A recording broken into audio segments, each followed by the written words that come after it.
In a vast desert under a clear sky, bandit-like warriors scan their surroundings in tense silence. One senses danger and gathers light in his palm. Before they can act, a powerful slash cuts through the air, instantly wiping out the front line. Shock freezes the survivors. One attacker lunges, but the blonde-haired fighter counters, striking him down in a single blow. He raises his weapon again and finishes the fallen man without hesitation. Exhaustion finally catches up. Blood runs down his face as his grip loosens, yet he remains standing. The remaining warriors curse him as a monster and rush in together, sensing weakness. His breathing turns ragged, blood filling his mouth as pain overwhelms him. Another impact sends him flying. As enemies press in, his body reacts instinctively. Pain sharpens his awareness, and system notifications activate hidden traits tied to endurance, weapon mastery, and control. Suspended in midair and surrounded, he roars and releases everything he has. The moment signals a shift. This is real, and there is no escape. The scene cuts to a cluttered room filled with empty bottles and cans. He sits alone before his computer late at night. The screen reads game over. Another loss. He curses the game, yet keeps playing. His routine is revealed. Months earlier, he quit his job, cut off the world, and shut himself inside. Gaming becomes his only existence. Years pass without change. 5 years spent on a single game leave his life stagnant. The login screen appears again. Pangea, famous for its brutal difficulty, promises any wish to those who clear it. No one ever does. Players quit as bosses prove unbeatable. Companions betray each other, NPCs hunt bounty players, and death deletes everything, forcing full restarts. Left alone, he suspects the game was never meant to be cleared. The system deletes his character due to death, then awards an enormous amount of soul points. He freezes as the total reaches 1.66 million, gained from rare items his character carried. He learns that soul points transfer between characters and can be invested into talents, with a cap of 10,000 per talent. Remembering a past Swordmaster character, he realizes these points are enough to invest across nearly everything. Normally, he would choose magic for safety. This time, he selects random without hesitation. Calmly accepting failure, he commits to enjoying the game one last time. The scene shifts to a quiet cafe. She apologizes while handing him a drink, then explains she cannot stay with someone without a future. Marriage is on her mind. Comparing him to her friend's stable partners, she makes her decision clear. He says nothing. She leaves, wishing him well. 3 months earlier, after 5 years together, the breakup leaves him stunned. Anger follows. He quits his dead-end job, isolates himself, and sinks fully into gaming. Back in the present, he hovers over the random option again. He steadies himself, rejects self-pity, and confirms the choice. The system rapidly consumes his soul points as notifications flood the screen.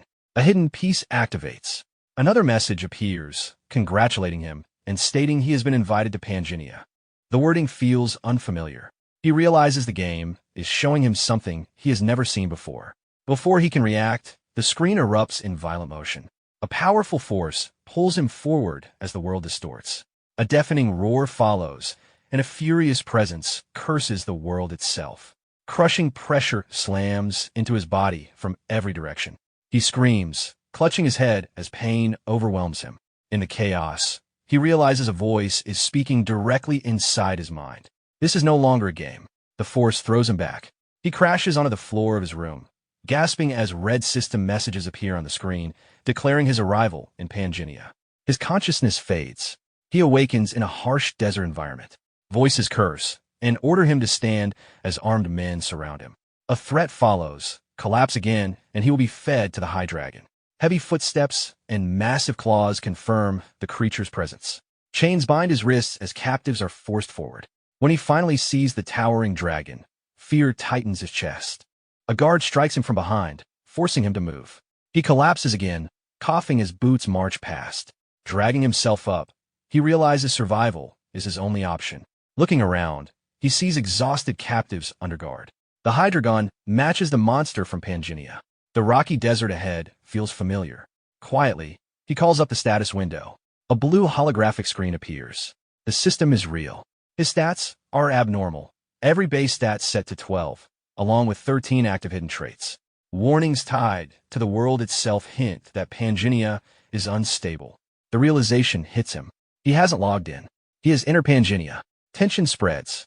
Guards panic and turn toward the horizon. A massive force approaches. The Desert Queen's army advances, breaking the non-aggression pact. Chaos erupts as orders are shouted. A powerful woman steps forward, silencing the battlefield. He recognizes her instantly, the Snake Princess. A system alert appears. Main quest generated. Objective, survive. Failure means death in both worlds. Arrows rain down. People scream and scatter. He moves through the chaos, dodging as bodies fall around him. Blood splashes his face. A hidden trait activates, reducing exhaustion and sharpening judgment. Seeing a fallen sword, he realizes staying still means death. He sprints forward, grabs the weapon, and turns to face an attack. Blue energy surges as he counters, sending an enemy flying. He lands low, sword glowing. Another hidden trait activates. His focus sharpens as enemies rush in. An attacker swings. He dodges cleanly and strikes back with precise timing, dropping the enemy in a single blow. Energy shifts again. Multiple weapons materialize in the air. He tracks the next attack perfectly, steps into the opening, and cuts the enemy down with one decisive strike. He stands alone, breathing steadily, weapon lowered. The surrounding enemies hesitate, staring at him in shock, calling him a monster. The battle is far from over. System messages confirm his weapon proficiencies have increased. He steadies his breathing and checks his status, realizing his proficiency has already reached level 6. He understands that surviving this long was only possible because of his hidden trait. Looking around, he sees hundreds of enemies still surrounding him and knows this strength will not last. Standing alone, he realizes survival is still uncertain. Elsewhere, a report confirms that the Demon Realm expedition has failed. The Snake Princess is warned that if their city's absence becomes known, the Central Continent will blame them. She is ordered to erase all evidence that Fiselmer never sent troops, including eliminating every remaining survivor. In return, her curse will be lifted. She accepts the order without hesitation. Later, she surveys the battlefield. A wounded man reports that one survivor remains. At a distance, the last survivor stands, barely upright and leaning on his sword. The system restores his health and mana, removes fatigue, and raises his level to 2. He regains his footing and orders the approaching enemies to move aside. The survivors realize the princess has arrived. He looks up and recognizes her. The system identifies her as Isabella von Dergen, level 8, with unreadable stats due to insufficient understanding. He immediately realizes the overwhelming gap. From level 7 onward, strength becomes absolute. Standing against her puts him at a complete disadvantage, made worse by her unreadable abilities and curse-bound restriction. She steps forward and declares his execution. He remains silent, recalling how he always chose the hardest challenges and adapted under pressure. Without hesitation, he steps forward. She attacks instantly, but he remains calm as power gathers. As she closes in, she freezes when he steps in her range without fear. He declares himself a star bearer, stating he can lift the queen's curse. Her reaction confirms the authority behind his words. The system explains that Star Bearer is an NPC-exclusive role, attainable only by players who surpass the maximum level. Removing the curse requires a Star Bearer's blessing. She lowers her head and listens. The system confirms Isabella von Dergen is a character he himself created. He explains she was meant to guide players but was bound by the queen's curse to the starting zone. After a moment, she asks his name. He answers, and the system confirms it has been set. She decides to spare him, warning that if he is lying, she will kill him. He is escorted away as an honored guest. The system finalizes the quest, confirming its completion. His performance is judged as record-breaking, triggering constellation reactions and upgraded rewards. He receives a broken golden scale, the soul of the Hydragon, and a named sword. Exhausted and injured, he collapses, realizing he survived. The system records his achievement in the Hall of Fame. Night falls, ending the trial. Later, he rests in a grand room and reviews his rewards, noting the rarity of the Hydragon soul. The system explains the broken golden scale allows temporary synchronization between Pangenia and reality. As attendants approach, he instructs them to wash only his feet, maintaining composure to avoid suspicion. A status window interrupts, warning that the boundary between Pangenia and reality is weakening. Another screen shows him ranked first in the Hall of Fame. A new logout feature unlocks, with a warning that his character will remain vulnerable during logout. He pauses, reacting when the term star bearer appears again, turning toward her in quiet confusion. A sudden realization hits him. The players who vanished during character creation may not have disappeared at all, but were summoned into this world just like him. He realizes he can leave. The attendants try to stop him, citing the princess's orders, but he cuts them off, claiming he must communicate with the stars or lose his power. He tells them to inform the princess and leaves. Alone, he admits his excuse barely worked and feels relief at finally moving forward. He logs out without hesitation. The system warns him to keep his character safe and confirms that death there means death in reality. Logout completes. He opens his eyes in the real world. Outside, the city is already burning. Explosions echo, people flee, and something massive moves through the flames. An emergency alert appears on his phone. A giant claw smashes into the building, proving the monsters have crossed into reality. He is thrown back as destruction spreads outside. Elsewhere, people gather before glowing system screens, forced into a new reality where survival depends on combat. A man with glasses panics as he realizes it is real. The scene snaps back to his room. He tries to convince himself it was a dream, until he notices an unfamiliar item beside his keyboard. Picking it up, he understands everything was real. He rushes to check the game, only to find the homepage gone. Panic sets in. Outside, monsters rampage through the streets. Emergency calls flood in. These creatures look exactly like those from Pangea. As the strange item falls to the floor, a system screen appears, warning that the boundary between worlds is collapsing. Realizing this item may be his only chance, he activates it. Warm light spreads through his hands. Game rewards manifest in reality. The fragment synchronizes Pangea with the real world for a limited time. Knowing ordinary humans cannot fight, he still activates it. A powerful presence appears behind him as the system confirms synchronization. Outside, chaos continues. A mother flees with her child, is crushed by debris, and begs another woman to save her daughter. As a monster looms over her, she accepts her fate. At the last moment, a man with glowing eyes appears and destroys the monster instantly. Another monster attacks. A massive presence rises in the distance. A 9-headed dragon reveals itself. The man steps forward calmly, positioning himself between the survivors and the dragon, ordering everyone to stay still. The woman clutches the child, staring in disbelief as she realizes someone capable of fighting these monsters has appeared. As she catches her breath, doubt surfaces, but the chaos around her makes it impossible to dismiss as a dream. The child breaks free and runs back toward her injured mother as people flee in all directions. Destruction spreads everywhere. Monsters are rampaging across the world simultaneously, pushing civilization toward collapse. Alongside them, powerful individuals appear, cutting down monsters with ease and rallying terrified crowds. The world rapidly shifts into something new. Reality and Pangea begin merging, and fragments of the broken golden scale become the measure of power. Rankings update for the first time in 2 years, revealing massive gaps. At the top stands a name Randolph, suspected to be Phantom, the player who once led the deepest NPC expedition before his strongest character fell. It becomes clear that summoned players now cross into reality with their Pangea forms intact. His past expedition failures, betrayals, and interference begin to make sense. Logging out is no longer an escape.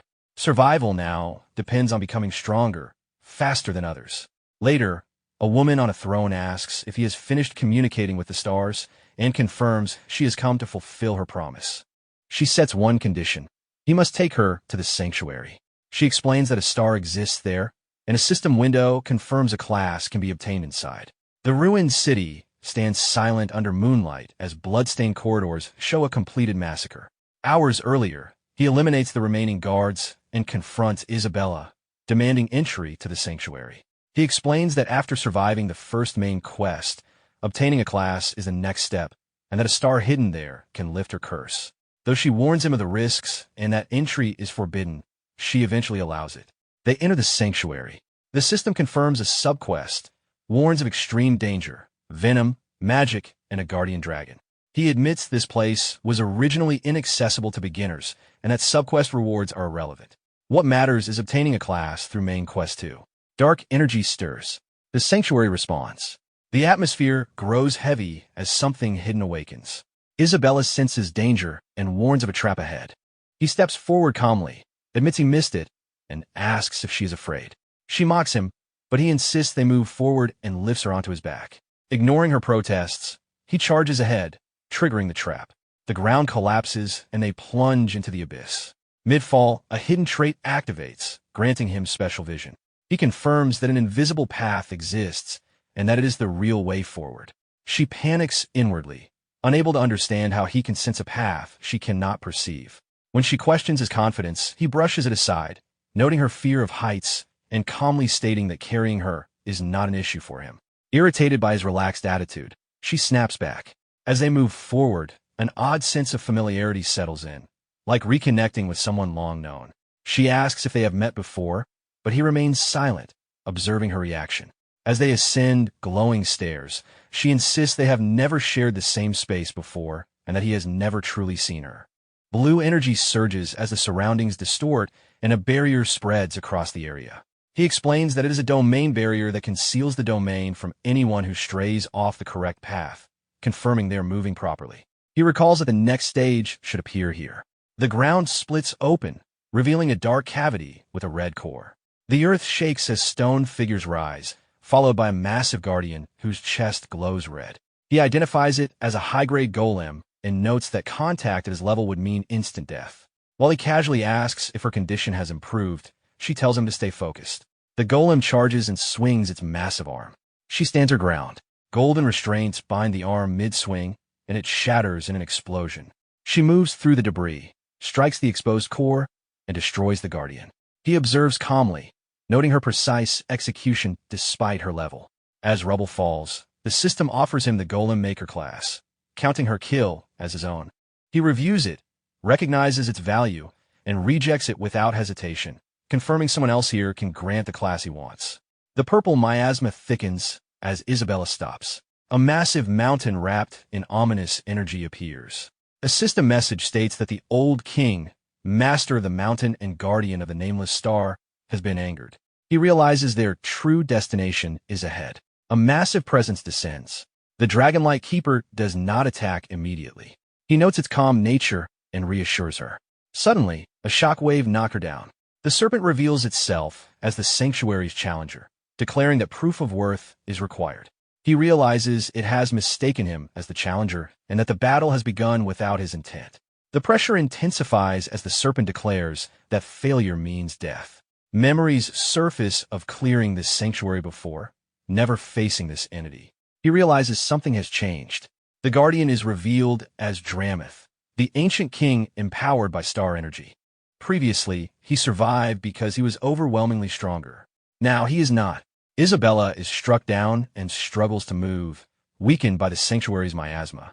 Doubt sets in as she questions her decision to trust him. She calls out for Drameth to stop. The guardian halts, shocked by something unexpected. He steps forward and addresses the keeper by name, declaring himself its master and invoking Wilhelm. Silence follows as Drameth coils and acknowledges Wilhelm's return, then erupts in laughter. It mocks him, stating Wilhelm was flawless and died completely after the Demon Realm expedition. He orders Drameth to honor their contract. Shock spreads as the keeper realizes he knows of an agreement meant to be unknown. The contract is revealed. Whoever obtains the star gains the keeper's true name and mastery, and breaking it means death. He explains the rules still apply and that Randolph's body shields him from the contract's curse. Drameth calls him insignificant, realizing the contract is being exploited. Jinwoo calmly responds that the keeper should lead the way if it wants answers. The serpent mocks him, warning that the star will burn him away, then agrees to guide them so the star itself may judge him. The massive serpent moves ahead toward the mountain. Wilhelm follows as the atmosphere grows heavier and darker, signaling their approach to the star's domain. The chamber grows silent and tense, as if something is waiting. She stares ahead in shock, then searches the dark space, unable to find anything resembling a star. The serpent points to the altar, revealing a skull set within a magic formation, and confirms that this skull itself is the star. Wilhelm freezes as he realizes it is Li's face. The serpent explains that Li, one of Pangenia's twin goddesses, died and her body was divided into 32 fragments scattered across the continent. These fragments became the foundations used during creation and are what people call stars. Holding the skull, Wilhelm understands the truth. As he approaches, intense heat surrounds him. The serpent mocks him, claiming the star will burn him away and that he was never acknowledged. Wilhelm recalls that a star only kills players who bypass the Guardian through exploits, which he did not do. He also remembers that acquiring a star without a class grants a special job. As the skull begins to crack, he focuses not on survival, but on whether he can obtain the class he wants. Light engulfs him as the star reacts. Its power is absorbed into his body, his mana converting into sacred energy. System notifications confirm new effects as star possession activates. The power settles without rejection, and the system confirms his success.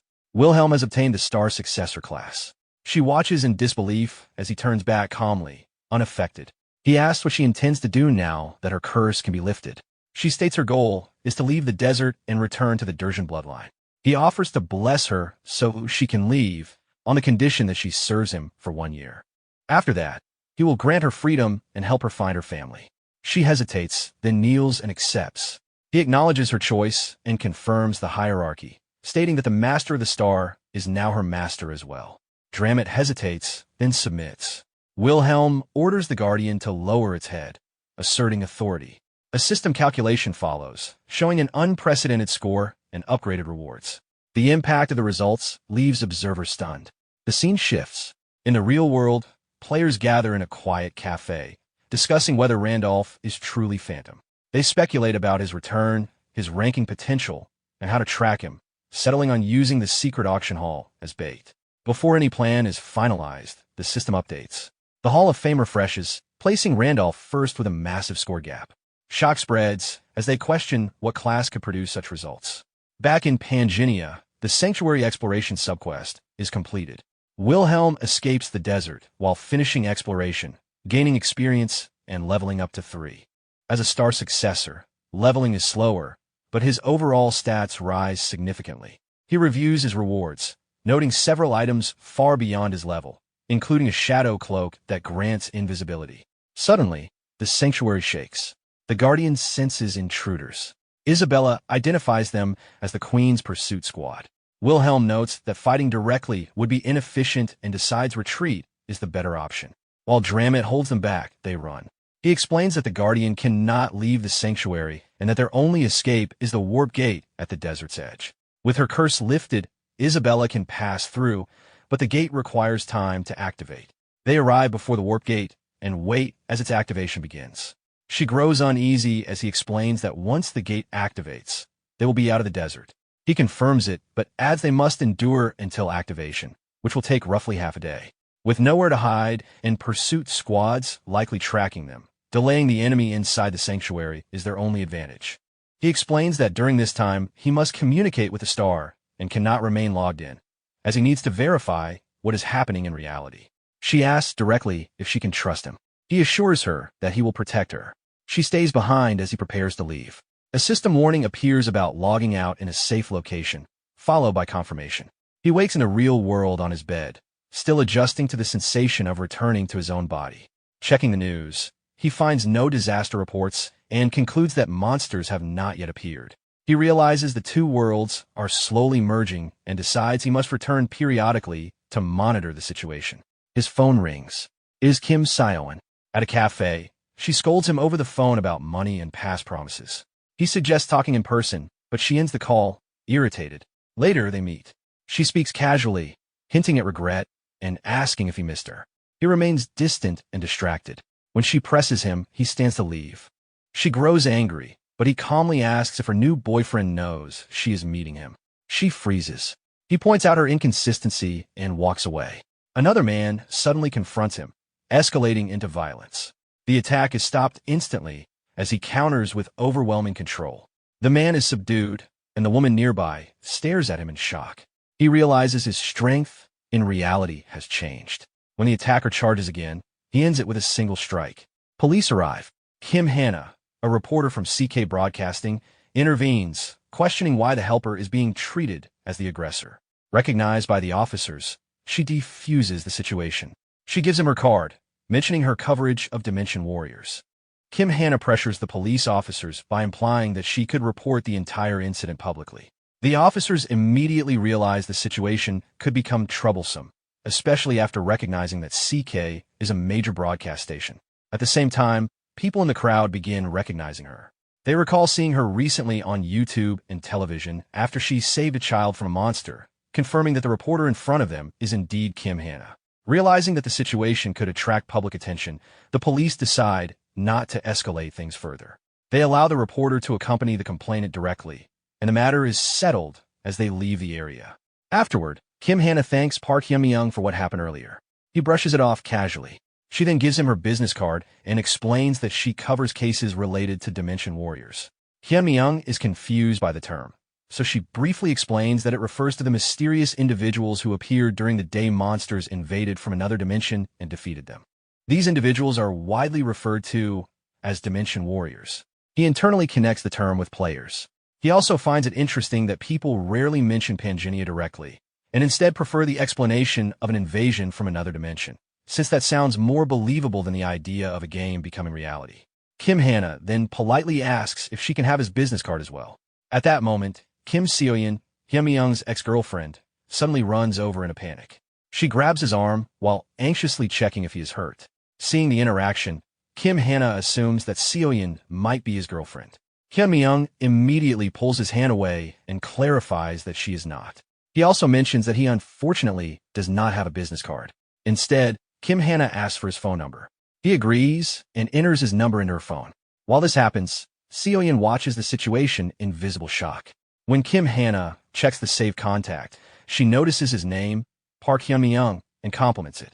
Before leaving, she suggests meeting the next day if he is free, offering coffee or dinner and saying she will treat him.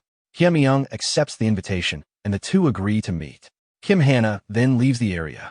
Seoyeon remains standing there, stunned by what she just witnessed.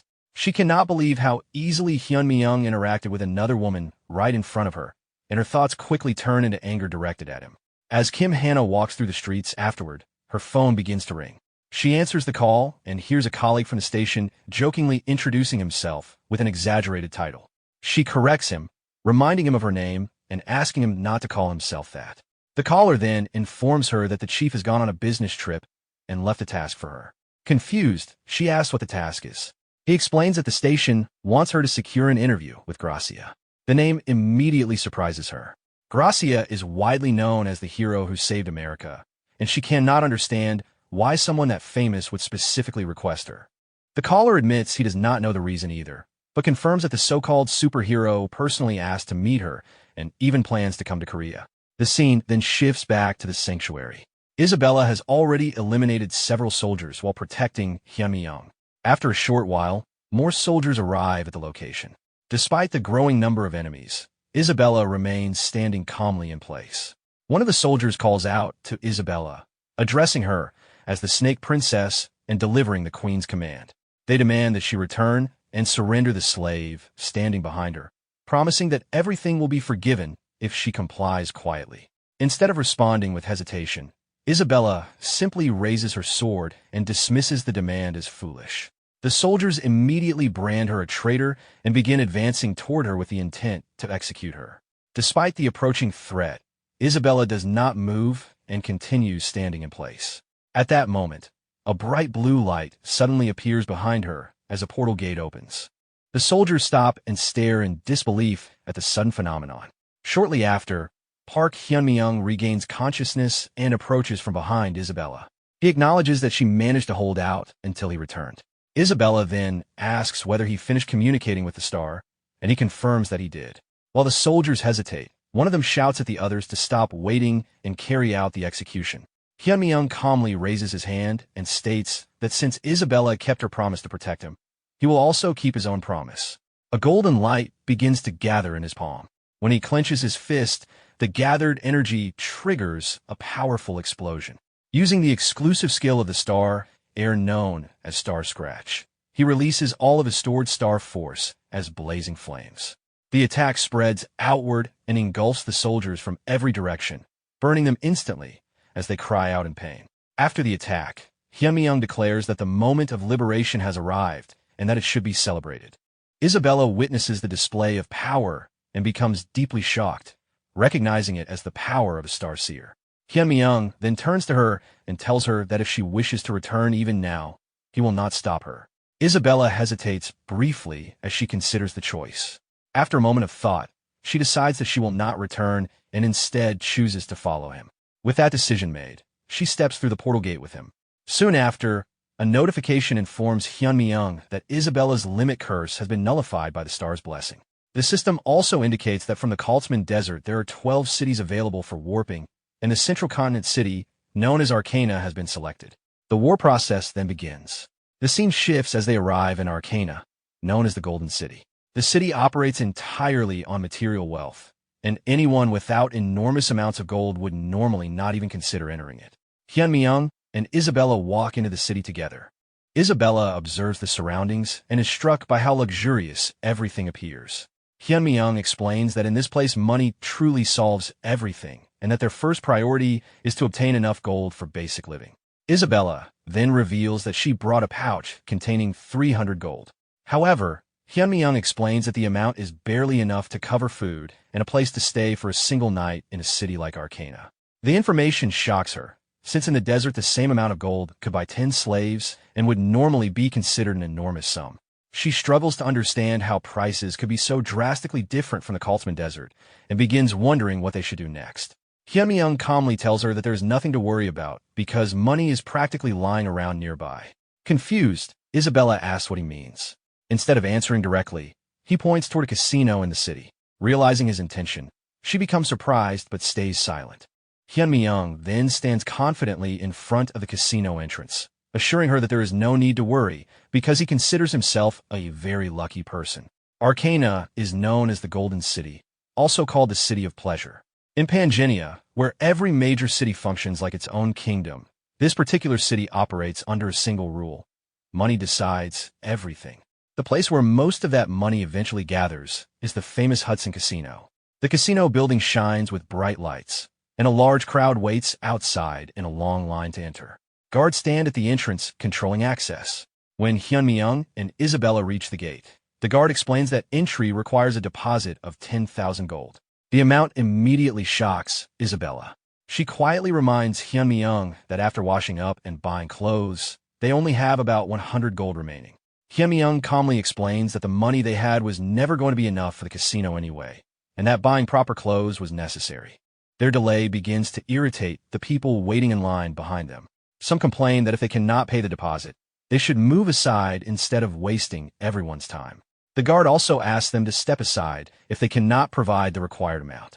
Instead of leaving, Hyunmi-young presents a glowing ruby and offers it as collateral in place of the deposit. The guard examines the gem carefully. He realizes that it is the tear of the Fairy Queen, an extremely rare item formed from the first crystallized tear of the Fairy Queen. The talisman allows equipment to break through its limit cap, and even if the enhanced equipment is destroyed, the tear itself remains. However, to use it again, the user must complete a resurrection quest connected to the item. Recognizing the value of such a treasure, the guard becomes visibly shaken and immediately changes his attitude, respectfully guiding them inside and directing them to the VIP area. As Hyunmi-young and Isabella walk through the entrance, the staff members bow politely as they pass. While walking inside, Isabella asks what exactly he handed over earlier. Hyunmi-young explains that it was the tear of the Fairy Queen, a talisman he obtained as a reward from the sanctuary, and that it is worth at least 1,000,000 gold. Isabella becomes uneasy about casually handing over something so valuable, but Hyunmi-young remains calm, saying that he simply needs to win enough money to recover the deposit. Sometime later, Hyunmi-young is seen playing roulette. The casino staff spins the roulette wheel, and the ball repeatedly lands on the number he chooses. The crowd begins reacting with shock as he continues winning again and again. People watching cannot believe the results, noticing that he started with only 250 gold and has already increased his winnings to more than 1.4 million gold. While sitting at the table, Hyunmi-young quietly reflects that the golden blessing trait is extremely useful when money is involved. Meanwhile, Isabella excitedly celebrates the sudden wealth, but Hyunmi-young immediately clarifies that the winnings belong to him alone. Not long after, a staff member approaches him respectfully and explains that although he may keep all of his winnings, he is no longer allowed to enter Hudson Casino. Hyunmi-young is confused by how quickly this decision was made. The staff member explains that other guests have started copying his bets and are also walking away with large piles of chips, creating serious problems for the casino. Because of this, they ask him to leave. Isabella becomes visibly irritated by the decision but Hyunmyeong accepts it calmly. However, before leaving, he asks to speak with the casino's owner. The guard refuses the request and tells him to leave quietly. Hyunmyeong responds calmly, explaining that he is not desperate to meet the owner but believes the owner will want to meet him, so they should simply deliver the message. The scene then shifts to the office of the casino's owner. Inside, the owner carefully examines the ruby using his own abilities to verify its authenticity. After confirming that it is genuine, he becomes deeply surprised. He reflects on how rare the tear of the Fairy Queen truly is. Items like this are usually carried only by the Fairy Queen's knights, who are extremely difficult to find. Defeating one of them normally requires several powerful fighters of high level, making the acquisition of such an item incredibly difficult. He has searched everywhere for one without success, yet now one has appeared in his casino unexpectedly. While he is still thinking about this, a guard arrives outside the office and informs him that the man who left the talisman as collateral wishes to meet him and insists that the owner would want to see him. The owner pauses to consider this information for a moment. After thinking it over, he calmly decides to allow the meeting and instructs the guard to bring the man in, suggesting that they should share a cup of tea. Soon after, Hyunmyeong enters the office and sits on the sofa while Isabella remains standing beside him. The casino owner observes the two of them carefully. As he studies Hyunmyeong, he internally questions how someone who appears so ordinary could possess something as rare as the tear of the Fairy Queen. The owner then begins the conversation by mentioning that he heard Hyunmyeong claim the owner would want to meet him, and he asks what exactly was meant by that statement.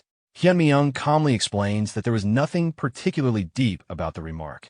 He simply believed the owner would want to meet him because of the talisman left as collateral, assuming that the owner would have an interest in it.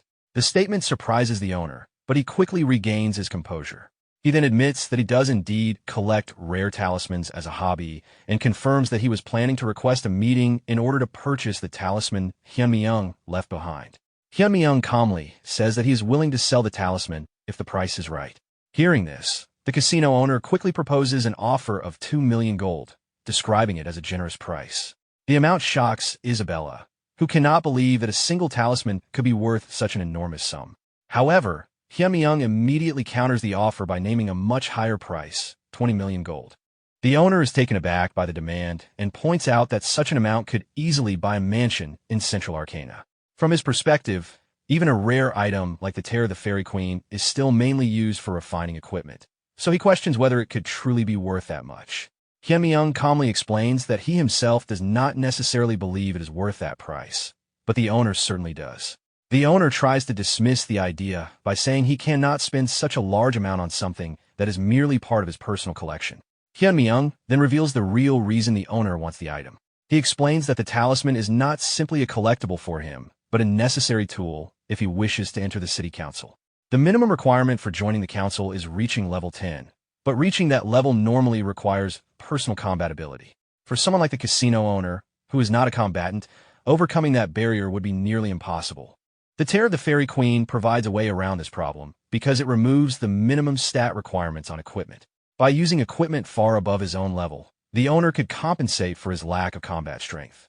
Hyunmyeong then exposes the deeper motivation behind the plan. The reason a casino owner is trying to enter the city council is to gain recognition from the family of his fiancée, Serengeti. This revelation shocks the owner completely. While watching his reaction, Hyunmyeong reflects internally on what he knows about Serengeti. She is the only daughter of Marquis Weiser of the Balan Kingdom and is known as the Snow White Knight. In the past, she led 500 knights and joined the Grand Expedition into the Demon Realm. During that expedition, she sacrificed both of her legs to the Demon King in order to save Hyunmyeong. At the time, Hyunmyeong believed her actions were simply another unexpected event in the game, since Pangenia had still been nothing more than a game to him then. However, after Wilhelm died and he arrived in this world for real, he began reconsidering those memories. Once he realized that the characters he thought were NPCs might actually be players, something Serengeti once said started to feel far more meaningful. He recalls a moment from the past when he obtained an item called Serengeti's necklace. The necklace contained a photograph of Serengeti together with her fiancé, Hudson. This confused him because in the original character settings he knew, Serengeti never had a fiancé. It meant that someone had influenced her story beyond the original data. The only explanation that made sense to him was that Hudson was also a player who had become part of this world, just like him. The scene returns to the present as Hudson stares at Hyun-mi-young in shock, unable to understand how someone could know such a secret when he had never told anyone about it. While observing him, Hyun-mi-young realizes that Hudson likely arrived in this world long before he did, which means he could possess valuable information about Pangenia and the players within it. Because of that, Hyun-mi-young decides to push the conversation further. Instead of directly explaining how he knows these things, he claims that the information came from the star. Hearing this, Hudson reacts with surprise and wonders if Hyun-mi-young is some kind of saint. Hyun-mi-young does not insist that he be believed. Instead, he offers Hudson another option. He says that he can help him achieve what he wants without taking his money, but only if Hudson accepts one simple condition. The condition is that Hudson must tell the star the story of his life. After hearing it, Hyun-mi-young will decide whether or not to help him. However, every word must be truthful because the star favors honesty. Hudson pauses to consider the proposal. At the same time, Hyun-mi-young thinks about the risks involved. Saints are extremely rare and not someone people encounter casually. Revealing personal information in Pangenia is extremely dangerous because there are NPCs known as hunters who specialize in hunting down players. These hunters consider players to be sinners and execute them immediately once exposed. Many players have already died because of them, and their methods of approaching targets vary so much that constant caution is the only defense. Because of this danger, most players hide their identities carefully, since revealing personal information can be equivalent to suicide. Hyun-mi-young himself has no intention of revealing his true identity either. However, he was confident that Hudson would eventually accept the offer. For Hudson, Serengeti is far more than just another NPC. After thinking for a while, Hudson looks at the necklace connected to Serengeti and finally agrees to tell his life story. He begins by explaining that everything he wants to achieve is tied to Serengeti, so the story must begin with her. He describes her as a brave knight who joined the Demon Realm expedition led by the 8 heroes. This immediately confuses Hyun-mi-young. According to what he knows, the expedition should have been led entirely by Wilhelm. Hudson, however, explains that while Wilhelm is the most famous figure, the widely known story is that the expedition was carried out by 8 heroes together, and that it ultimately failed because of internal conflict between them. Hearing this version of events makes Hyun-mi-young question what kind of story Hudson has heard. He asks whether Hudson even knows who these 8 heroes are. Hudson confirms that they are extremely famous and begins naming them, mentioning that one of them is Gracia, known as the strongest hero after Wilhelm. The scene then shifts away from the conversation to a room where a blonde-haired boy is watching the news. The broadcast reports on a recent disaster in downtown Seoul, where a giant monster called the Giant Mantis appeared and killed dozens of citizens. The report describes how the chaos suddenly stopped when a man riding on top of the monster descended from the sky, leaving everyone stunned. While the boy watches the report, a girl approaches him and informs him that she has arranged his meeting schedule with the Korean reporter Kim Hannah. The boy, revealed to be Gracia, thanks her. The girl cautiously asks whether there is a specific reason he insists on traveling to Korea in person, especially during such dangerous times. She suggests that the reporter could simply be invited to the United States instead, and mentions that the government hopes he will remain there in case another monster attack occurs. However, Gracia explains that there is something he must personally confirm. He has a strong feeling that the man shown in the report might be the friend he has been searching for. Inside the casino office, Hudson continues explaining the story to Hyun-mi-young. He describes Serengeti as a brave knight who took part in the Great Demon World expedition led by the 8 heroes. The statement immediately confuses Hyun-mi-young, because according to what he knows, the expedition should have been led by Wilhelm alone. Hudson seems puzzled by the reaction and explains that while Wilhelm is indeed the most famous figure, the expedition is commonly known as a mission carried out by 8 heroes together. According to the stories widely told, the expedition ultimately failed because of internal conflict between those 8 heroes. Hearing this version of events leaves Hyun-mi-young deeply surprised. In his mind, the idea of the expedition collapsing due to infighting sounds completely absurd. The scene later shifts to a restaurant.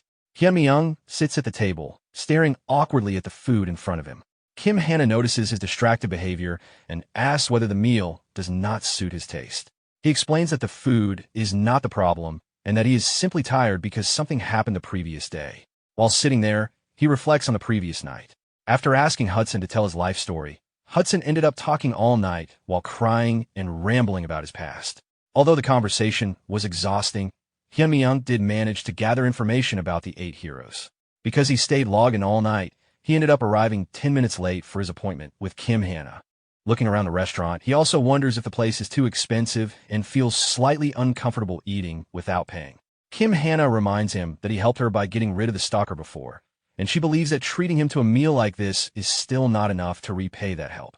Hyun-mi-young insists that what he did was simply something he should have done, but Kim Hannah sees it differently and considers it an act of genuine bravery. While they continue talking, Kim Hannah suddenly notices something unusual and looks toward the back of the restaurant. When Hyun-mi-young asks what she saw, she points out a woman sitting in the distance who appears to be glancing at their table repeatedly. The woman is the same person who was with him before. Hyun-mi-young turns to look and immediately realizes that it is Kim Seo-yeon. Sitting with her is a man who appears familiar from Seo-yeon's social media. He remembers that the man's name is likely Young Jin-woo. Kim Hannah quietly suggests moving to another table if the situation makes him uncomfortable. Hyun-mi-young tells her not to worry and explains that he has no relationship with Seo-yeon anymore. Before the conversation can continue, someone suddenly calls out Hyun-mi-young's name. The blue-haired man standing behind him turns out to be Young Jin-woo. Jin-woo immediately begins accusing Hyun-mi-young of following Seo-yeon and claims that even after the breakup, he kept pestering her and is now stalking her. Hyun-mi-young is confused by the accusation. Jin-woo continues speaking aggressively, claiming that he heard Hyun-mi-young once cried and begged Seo-yeon while dragging her to a cafe after the breakup. As Hyun-mi-young listens, he realizes where the story likely came from. Jin-woo continues threatening him and warns that if he follows Seo-yeon again, he will kill him. Kim Hannah, who has been quietly listening until this point, can no longer tolerate the accusations and stands up, angrily questioning why he is making such ridiculous claims. Jin-woo notices her and begins insulting her as well, implying that she is only acting as a rented girlfriend. The comment immediately angers Kim Hannah even more. Jin-woo continues mocking her by asking how much she is being paid and offering to pay her double to stay quiet. Kim Hannah firmly responds that she personally made the reservation and invited Hyun-mi-young because he helped her. She criticizes Jin-woo for believing he can say whatever he wants just because he has money. In response, Jin-woo throws cash at her face and arrogantly asks if the amount is still not enough, demanding that they leave. Furious at the humiliation, Kim Hannah slaps him across the face and calls him insane. The slap enrages Jin-woo, who prepares to retaliate. As he swings his hand toward Kim Hannah, Hyun-mi-young intervenes immediately by pulling his leg out from under him, causing him to fall to the floor. Hyun-mi-young then warns him to stop and points out that he is not exactly innocent either. Jin-woo becomes even angrier, but before he can react properly, Hyun-mi-young grabs him and slams his face against the ground while telling him to stop the nonsense. Jin-woo struggles on the floor, unable to get up. He is shocked by the overwhelming strength in Hyun-mi-young's grip and begins wondering how someone like him could possibly possess such power. Nearby, Seo-yeon becomes embarrassed by the situation and angrily tells Jin-woo to get up. Meanwhile, Hyun-mi-young continues holding him down and calmly suggests that they should take the argument outside instead of causing a scene in the restaurant. Jin-woo feels humiliated that someone he considers worthless is overpowering him in front of Seo-yeon, and his anger intensifies. Suddenly, he pulls out a golden scale and activates it. A bright blue light spreads throughout the restaurant. The sudden glow shocks everyone nearby, and another customer quickly realizes what it means, recognizing him as a Dimension Warrior. In the next moment, Jin-woo grabs Hyun-mi-young by the neck and lifts him into the air with the strength granted by his transformation. Hyun-mi-young, now suspended in the air, reacts with surprise as he realizes that Jin-woo has actually transformed. Jin-woo slams Hyun-mi-young violently onto the ground and warns him not to speak again. Hyun-mi-young lies on the floor without moving while Kim Hannah rushes toward him in panic, calling out his name and urging him to respond. While lying there, Hyun-mi-young calmly analyzes the situation in his mind. He realizes that Jin-woo is clearly a player, yet despite witnessing the transformation, he finds himself reacting as if nothing unusual happened. He begins questioning whether Jin-woo actually held back during the attack, wondering if the blow was less serious than it appeared.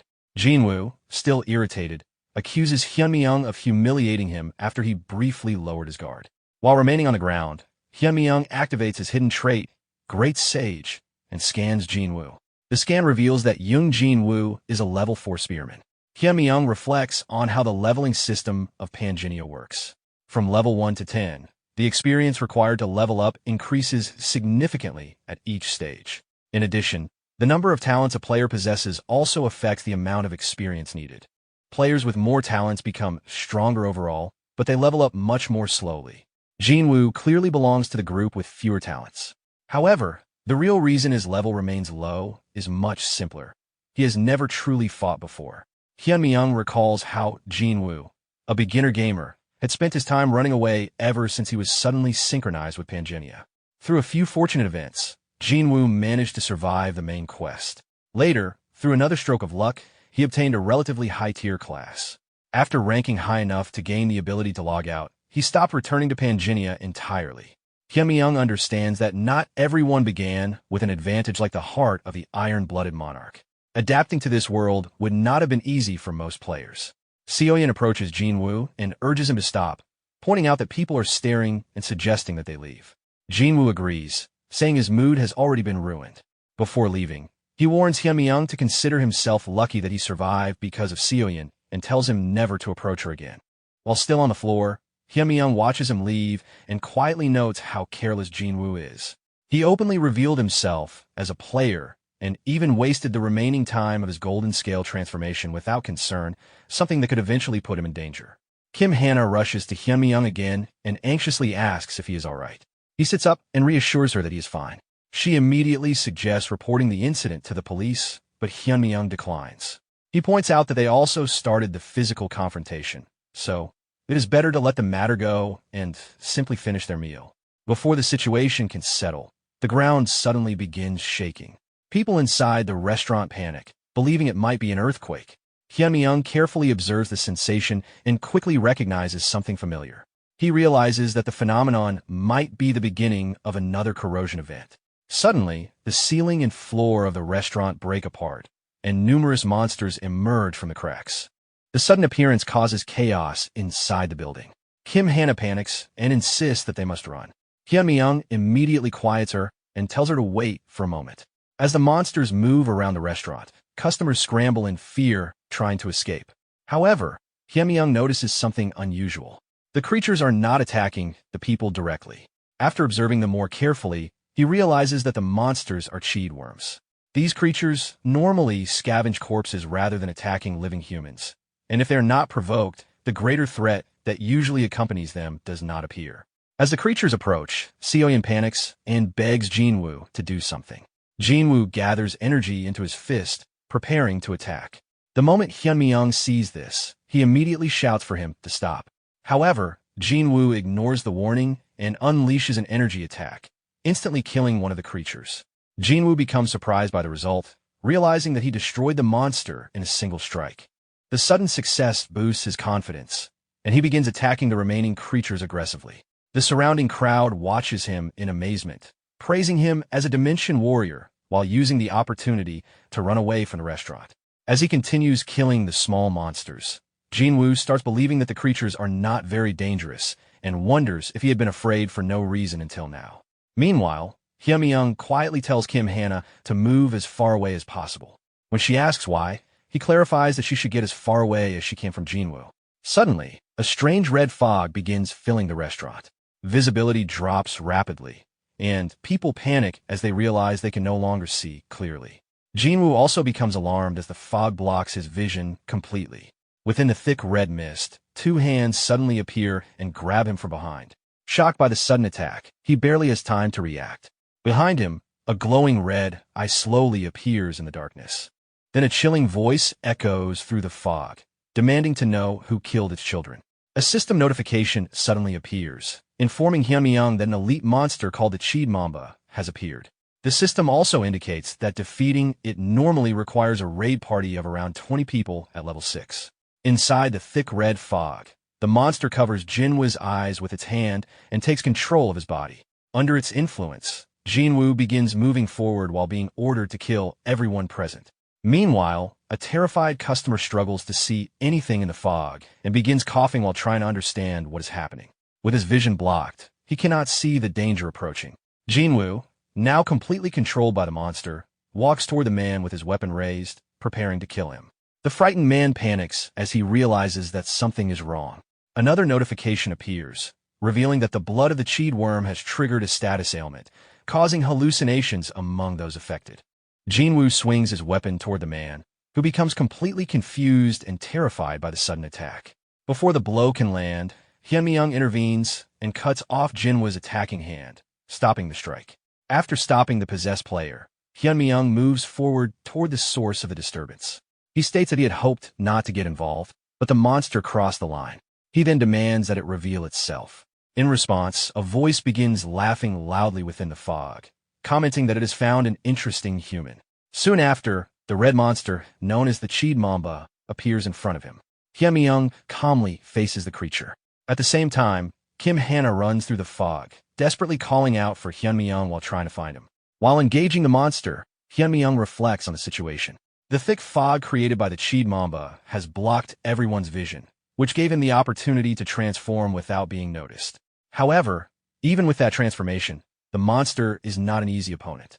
He knows that without prior knowledge of the creature's attack patterns, he would have already been killed. During the fight, the monster begins noticing something unusual about him. Although Hyunmi-young's physical abilities do not appear particularly overwhelming, he continues avoiding every attack with perfect timing, almost as if he already knows what the monster will do next. The Chid Mamba then launches multiple tentacles toward him. Hyunmi-young moves forward through the attack, cutting the tentacles precisely while anticipating the next movement pattern of the monster. Suddenly, the creature releases a blood-based attack. Recognizing the technique immediately, Hyunmi-young grabs a nearby table and uses it as a shield. He understands that the blood attack can inflict a dangerous status ailment if it makes contact. The monster follows with another powerful tentacle strike that shatters the table he used for protection. Hyunmi-young narrowly evades the attack at the last moment. Watching him continue to avoid every strike, the monster expresses its surprise. It acknowledges that his evasion ability is remarkable, but points out that dodging alone will not defeat it if his attacks cannot reach its body. Hyunmi-young remains calm and confidently states that it will not be long before his attack pierces straight through the monster's forehead. Hyunmi-young then takes out the Fairy Queen's Tear, a special talisman he had kept for emergencies. A system notification appears, explaining that he is using the Fairy Queen's Tear to equip Hermes' shoes even though his current stats normally do not meet the requirement. The talisman temporarily reduces the equipment restrictions. At the same time, Michaela's armor and Michaela's helmet are equipped, activating the set bonus called Celestial Dragonborn, along with the swiftness effect from Hermes' shoes. Standing in front of the Chid Mamba, Hyunmi-young equips all of his high-tier gear. He reflects that it was fortunate he had purchased these items earlier from his secret auction house. He also apologizes in his thoughts to Hudson, since he originally intended to avoid using the Fairy Queen's Tear unless it became absolutely necessary. Once fully equipped, Hyunmi-young rushes toward the monster at incredible speed while reminding himself that he will still keep the promise he made. The Chid Mamba immediately lashes out with one of its tentacles, but before the attack can reach him, Hyunmi-young dodges it effortlessly. Using the momentum, he propels himself forward again and moves so quickly that he appears behind the monster. The creature turns around in anger and retaliates by releasing multiple spikes from its body. Hyunmi-young counters the attack by cutting and deflecting the spikes with precise strikes from his sword. However, the monster manages to swing another tentacle toward him. Hyunmi-young blocks it with his arm, but the force of the impact sends him crashing to the ground. At that moment, he activates the Celestial Dragonborn set option from Michaela's equipment. Two large dragon wings appear from his back, stopping him from being pushed further and stabilizing his position. Seeing this, the Chid Mamba becomes irritated and realizes that Hyunmi-young still has more abilities left. The monster then unleashes a powerful stream of blood from its mouth toward him. Hyunmi-young spreads his wings and tries to escape into the air while realizing that this attack matches the Chid Mamba's final attack pattern. He understands that if he can survive this one attack, an opportunity will appear. The monster intensifies the blood attack, flooding the surrounding area with its poisonous liquid and believing that escape is impossible. Hyunmi-young rises higher into the air and releases a strong burst of wind that shatters and disperses the incoming bloodstream, successfully avoiding the attack. The monster becomes shocked when it realizes that he is using wind pressure to blow away its poisonous fog. While still airborne, Hyunmi-young recalls the monster's complete attack cycle. The Chid Mamba has four main patterns: dodge attacks, blood spatter, needle spikes, and poisonous fog. After using all four patterns, the monster briefly enters a state of confusion where it becomes unable to move. However, once it recovers, the next cycle begins again with even stronger attacks. This means the short moment of confusion is the only chance to defeat it. Recognizing that the moment has arrived, Hyunmyeong rushes forward at full speed with his sword. The Cheed Mamba realizes the danger too late and tries to stop him, but Hyunmyeong reaches it instantly and drives his sword directly into the center of the monster's head, fulfilling the statement he made earlier that he would soon pierce its forehead.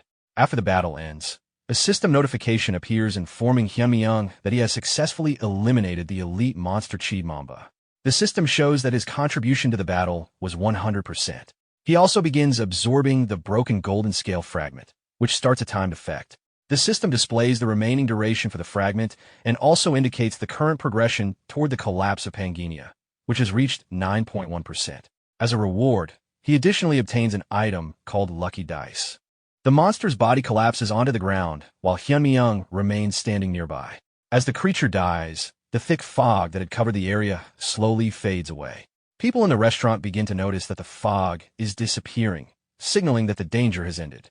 Kim Hana looks around in confusion while trying to understand what just happened and realizes that the situation finally seems to be over.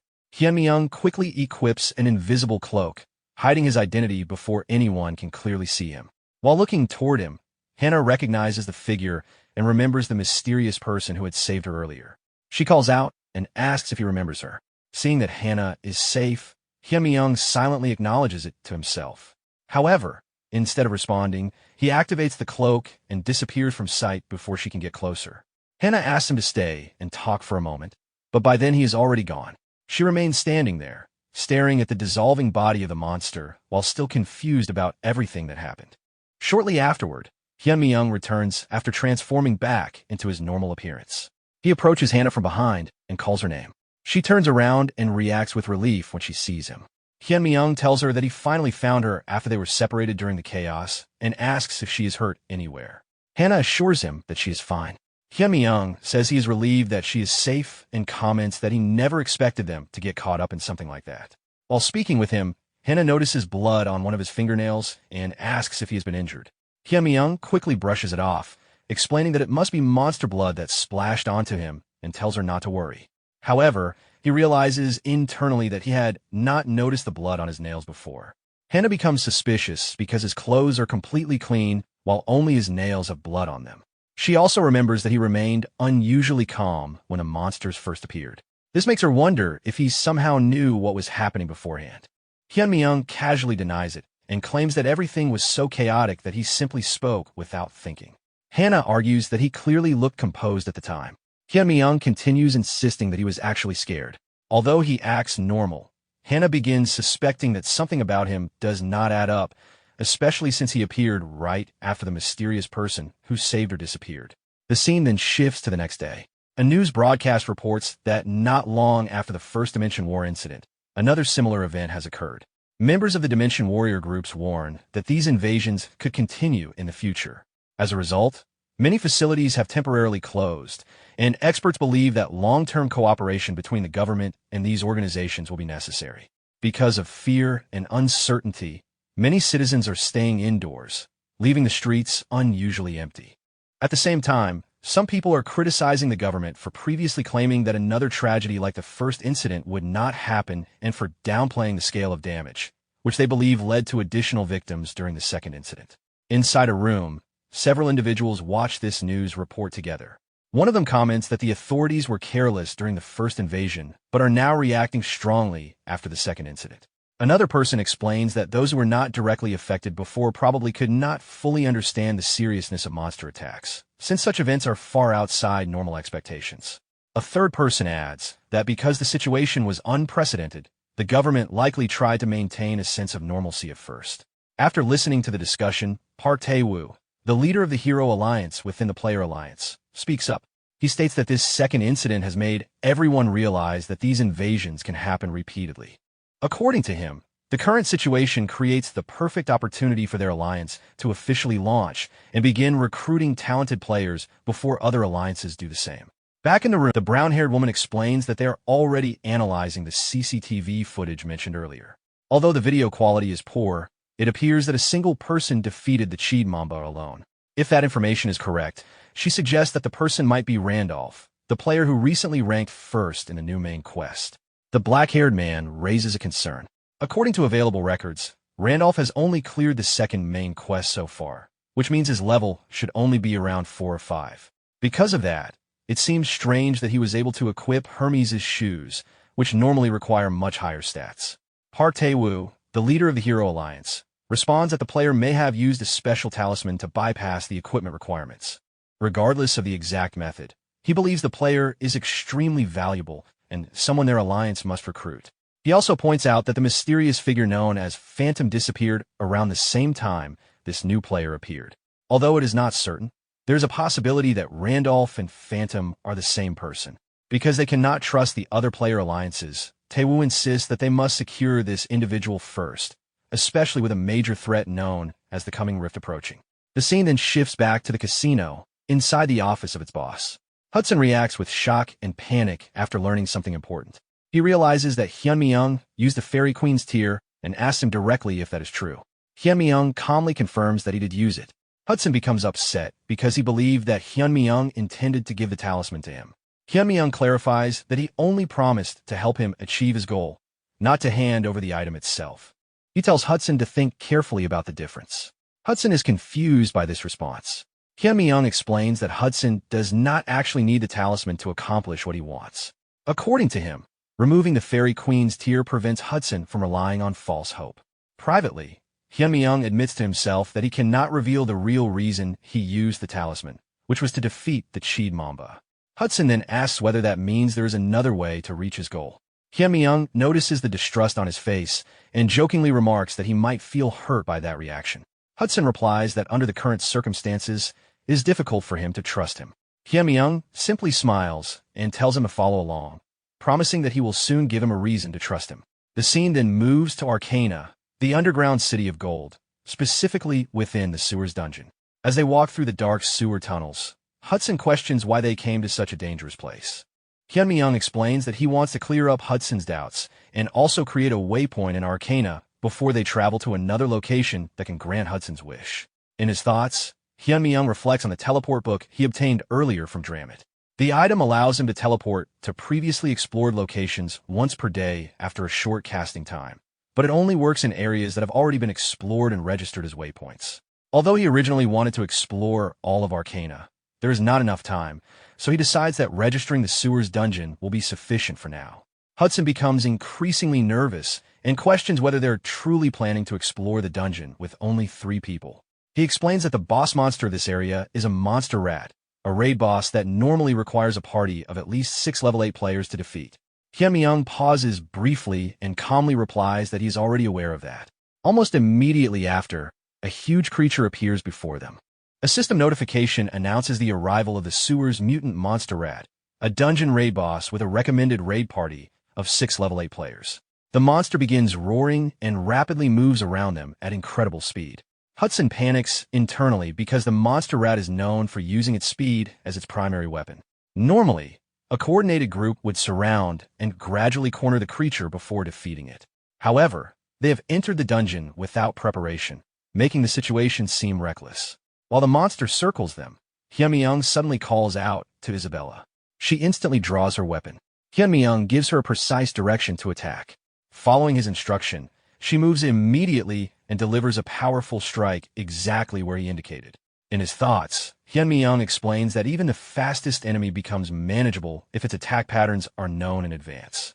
He also acknowledges that this strategy works especially well because Isabella's combat ability is far above that of ordinary characters. Watching this precise coordination, Hudson becomes shocked. Hyun-mi-young then calls Hudson's name and reminds him that he intends to keep the promise he made. He tells Hudson not to doubt him, emphasizing that if he says something can be accomplished, then he will make sure it happens.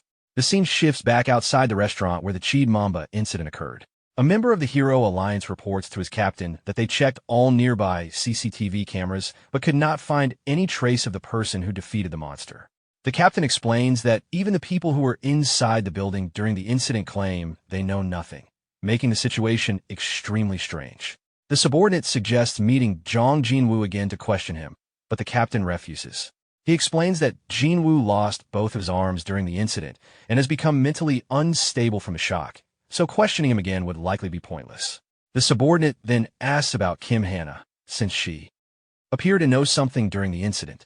The captain responds that confronting her directly would cause unnecessary trouble, especially since she works at CK Broadcasting.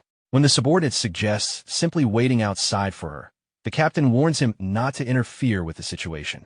Confused, the subordinate wonders if Kim Hana has powerful connections supporting her. The captain then asks if he knows about Gracia coming to Korea. The subordinate confirms that the news is already spread among Korean players, and that Gracia is planning to conduct a one-on-one interview with Kim Hana. The scene then shifts to the broadcasting company. Gracia arrives at the studio for the interview and introduces himself. Kim Hana greets him respectfully as a reporter from Korea while cameras record the meeting. The story briefly returns outside the restaurant where the Hero Alliance members are still talking. The subordinate jokingly wonders why Gracia would want to interview a single reporter. The captain admits he does not know the reason, but warns him again not to get involved. Privately, the captain reflects on the situation. Without the mysterious player known as Phantom, Gracia is widely considered the strongest player. Someone of that level traveling to Korea just to interview a reporter seems suspicious. However, because Gracia is so powerful, the captain decides it is safest for their alliance to stay out of his affairs, since even a small mistake could put their entire group in danger. The scene then moves to another location. An injured player lies on the ground after being defeated. A mysterious attacker approaches him and calmly asks if the fight is already over. The wounded man protests, saying that killing another player in the real world should be forbidden. He argues that Gracia himself declared that real-world player-versus-player combat should not happen while preparing for the invasion. The attacker dismisses this claim and questions who actually has the authority to enforce such rules. Before the injured player can continue speaking, the attacker silences him and kills him with a knife. After leaving the scene, the attacker receives a system notification announcing that the rankings have changed. The system registers him in the class acquisition rankings and informs him that he has gained the rights to the secret auction house. The attacker's player name is revealed to be Massacre. In his thoughts, Massacre concludes that the player known as Randolph must actually be Phantom. He believes that the high score Randolph has accumulated cannot be explained otherwise. Expecting Phantom to challenge the main quest soon, Massacre decides to wait at a certain location where he believes they will eventually meet, planning to kill him personally. The story then shifts to a barren desert. Hyun-mi-young and his companions are traveling across the area using a cart. While riding, Hyun-mi-young reflects that the trip to the sewer dungeon turned out better than expected. Although he originally went there only to register a waypoint, he obtained a mutant monster rat core, a material capable of causing mutations in beasts and useful for evolving creatures, such as the Hydreigon. The item description explains that it can strengthen beast-type souls through a hidden trait known as Beast Lord. While traveling, Hyun-mi-young asks Hudson if he properly settled the situation with the casino before leaving. Hudson confirms that he followed all the instructions. Although he feels some regret about leaving the casino behind, he accepts that it was necessary if they are going to be away for a long time. He also declares that he has decided to trust and follow Hyun-mi-young. Thinking back on the earlier battle, Hudson recalls how Isabella defeated the monster rat almost by herself. However, what impresses him even more is Hyun-mi-young's ability to act as if he already understands everything happening around them. Because of this, Hudson concludes that Hyun-mi-young is far from an ordinary person and decides that following him might be the best opportunity he will ever get. After hearing his answer, Hyun-mi-young remarks that if everything has been handled, he no longer needs to worry about money. At the same time, Isabella internally reflects that Hudson made the correct decision. Now he can focus on reaching level 10 and pursuing the path required to become a saint-blooded one. Hudson then responds humorously, saying that he can hear her thoughts, hinting at the strange dynamic forming between the three travelers as they continue their journey. Hudson then asks Hyun-mi-young where they are heading next. Hyun-mi-young responds casually, saying that he thought he had already mentioned it. However, Hudson says he does not remember hearing anything about their destination. Hyun-mi-young explains that they are going to a masterpiece, a place that will grant Hudson's wish. Confused by the term, Hudson asks what he means by that. In his thoughts, Hyun-mi-young clarifies that the place he is referring to is the Spirit Tower, which is not only connected to fulfilling Hudson's request, but is also the location where main Quest 3 begins. The scene then shifts to a forest. The three of them stand inside the area while Hudson looks around carefully. To him, the place simply appears to be an ordinary forest. Hyun-mi-young corrects him, explaining that it is not a normal forest. Standing in front of a massive tree, Hyun-mi-young reveals that the location is actually the entrance to the Spirit Tower, hidden within a place called the Rustling Forest, where a special tree known as a spirit tree grows. Hyun explains internally that a spirit tree is a tree from which spirits are born. Such trees can temporarily open a path to the spirit realm, and only by entering that path can someone reach the spirit tower. When he places his hand on the tree, however, he realizes something troubling.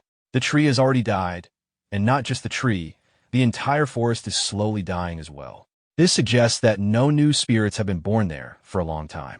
After realizing this, Hyun draws his sword and decides to use a method he admits is not ideal but necessary under the circumstances. Hudson becomes alarmed and asks what he is about to do. Before he can react further, Hyun strikes the tree with his sword and cuts it down. The massive tree collapses, shocking Hudson, who cannot understand why Hyun would destroy what he had just called the entrance to the spirit tower. Suddenly, a beam of light appears in the sky, and an attack is launched from within it toward them. Isabella reacts immediately, drawing her weapon and blocking the incoming strike, protecting Hudson. She then points her sword toward the direction of the attack. The attacker reveals herself as a high dryad, the owner and guardian of the rustling forest. She acknowledges that blocking her attack was impressive and recognizes Isabella's skill. Hudson becomes terrified when he realizes that the enemy is a high dryad. The dryad explains that they originally believed the group to be harmless travelers who had simply wandered into the forest, which is why they allowed them to pass through. However, by cutting down the spirit tree, Hyun has committed an unforgivable act. Soon after, many more high dryads appear around them. Observing the situation, Isabella quickly estimates that there are around 40 to 50 enemies. She realizes that if all of them attack at once, the group will have no chance of winning. In the worst-case scenario, she considers that Hyun, the Saint Awakened One, must at least escape. Hyun steps forward and takes responsibility for cutting the tree, telling the dryads not to direct their anger toward the others. He explains that he deliberately destroyed the tree because otherwise the dryads would have continued hiding and never revealed themselves. One of the dryads calls him insane. Hyun then asks them to come down so they can talk, but the dryad refuses and aims an arrow at him. Instead of backing down, Hyun asks them a question, whether they intend to simply watch the forest die. This statement shocks the dryad. Hyun explains that the forest is already dying because no new spirits are being born there. Without spirits to sustain it, the entire forest will eventually perish. He points out that the dryads themselves must already know this. He then makes an offer. If they open the gate to the spirit tower, he will bring new spirits to the forest and restore it. The dryad rejects the idea at first, saying that even if they open the gate, only chosen individuals are allowed to enter the spirit tower. Someone like Hyun should not be capable of entering it. In his thoughts, Hyun recalls that normally entering the spirit tower requires specific talents, numerous quests, and extremely rare circumstances. Among players, only a handful have ever managed to enter it. Attempting to do so at Randolph's current level would normally be impossible. However, that limitation only applies if Randolph were an ordinary character.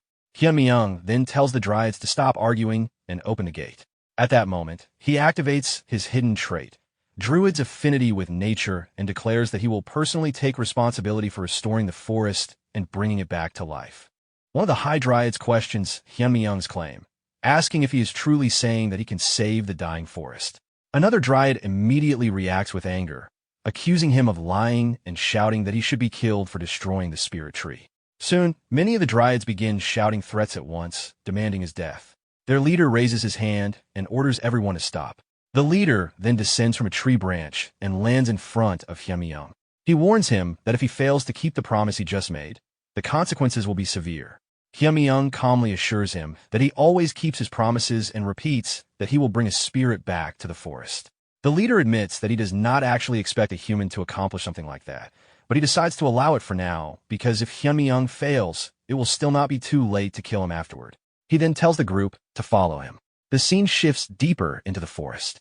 There, the dryads bring them to a location where a large pile of broken stone fragments lies on the ground. The leader explains that because the forest is already dying, the usual method of opening the tower's gate no longer works. The only remaining option is to use the remains of a stone spirit to activate the gate. He warns Hyun that if he fails in his attempt, he and his companions will immediately become nourishment for the forest.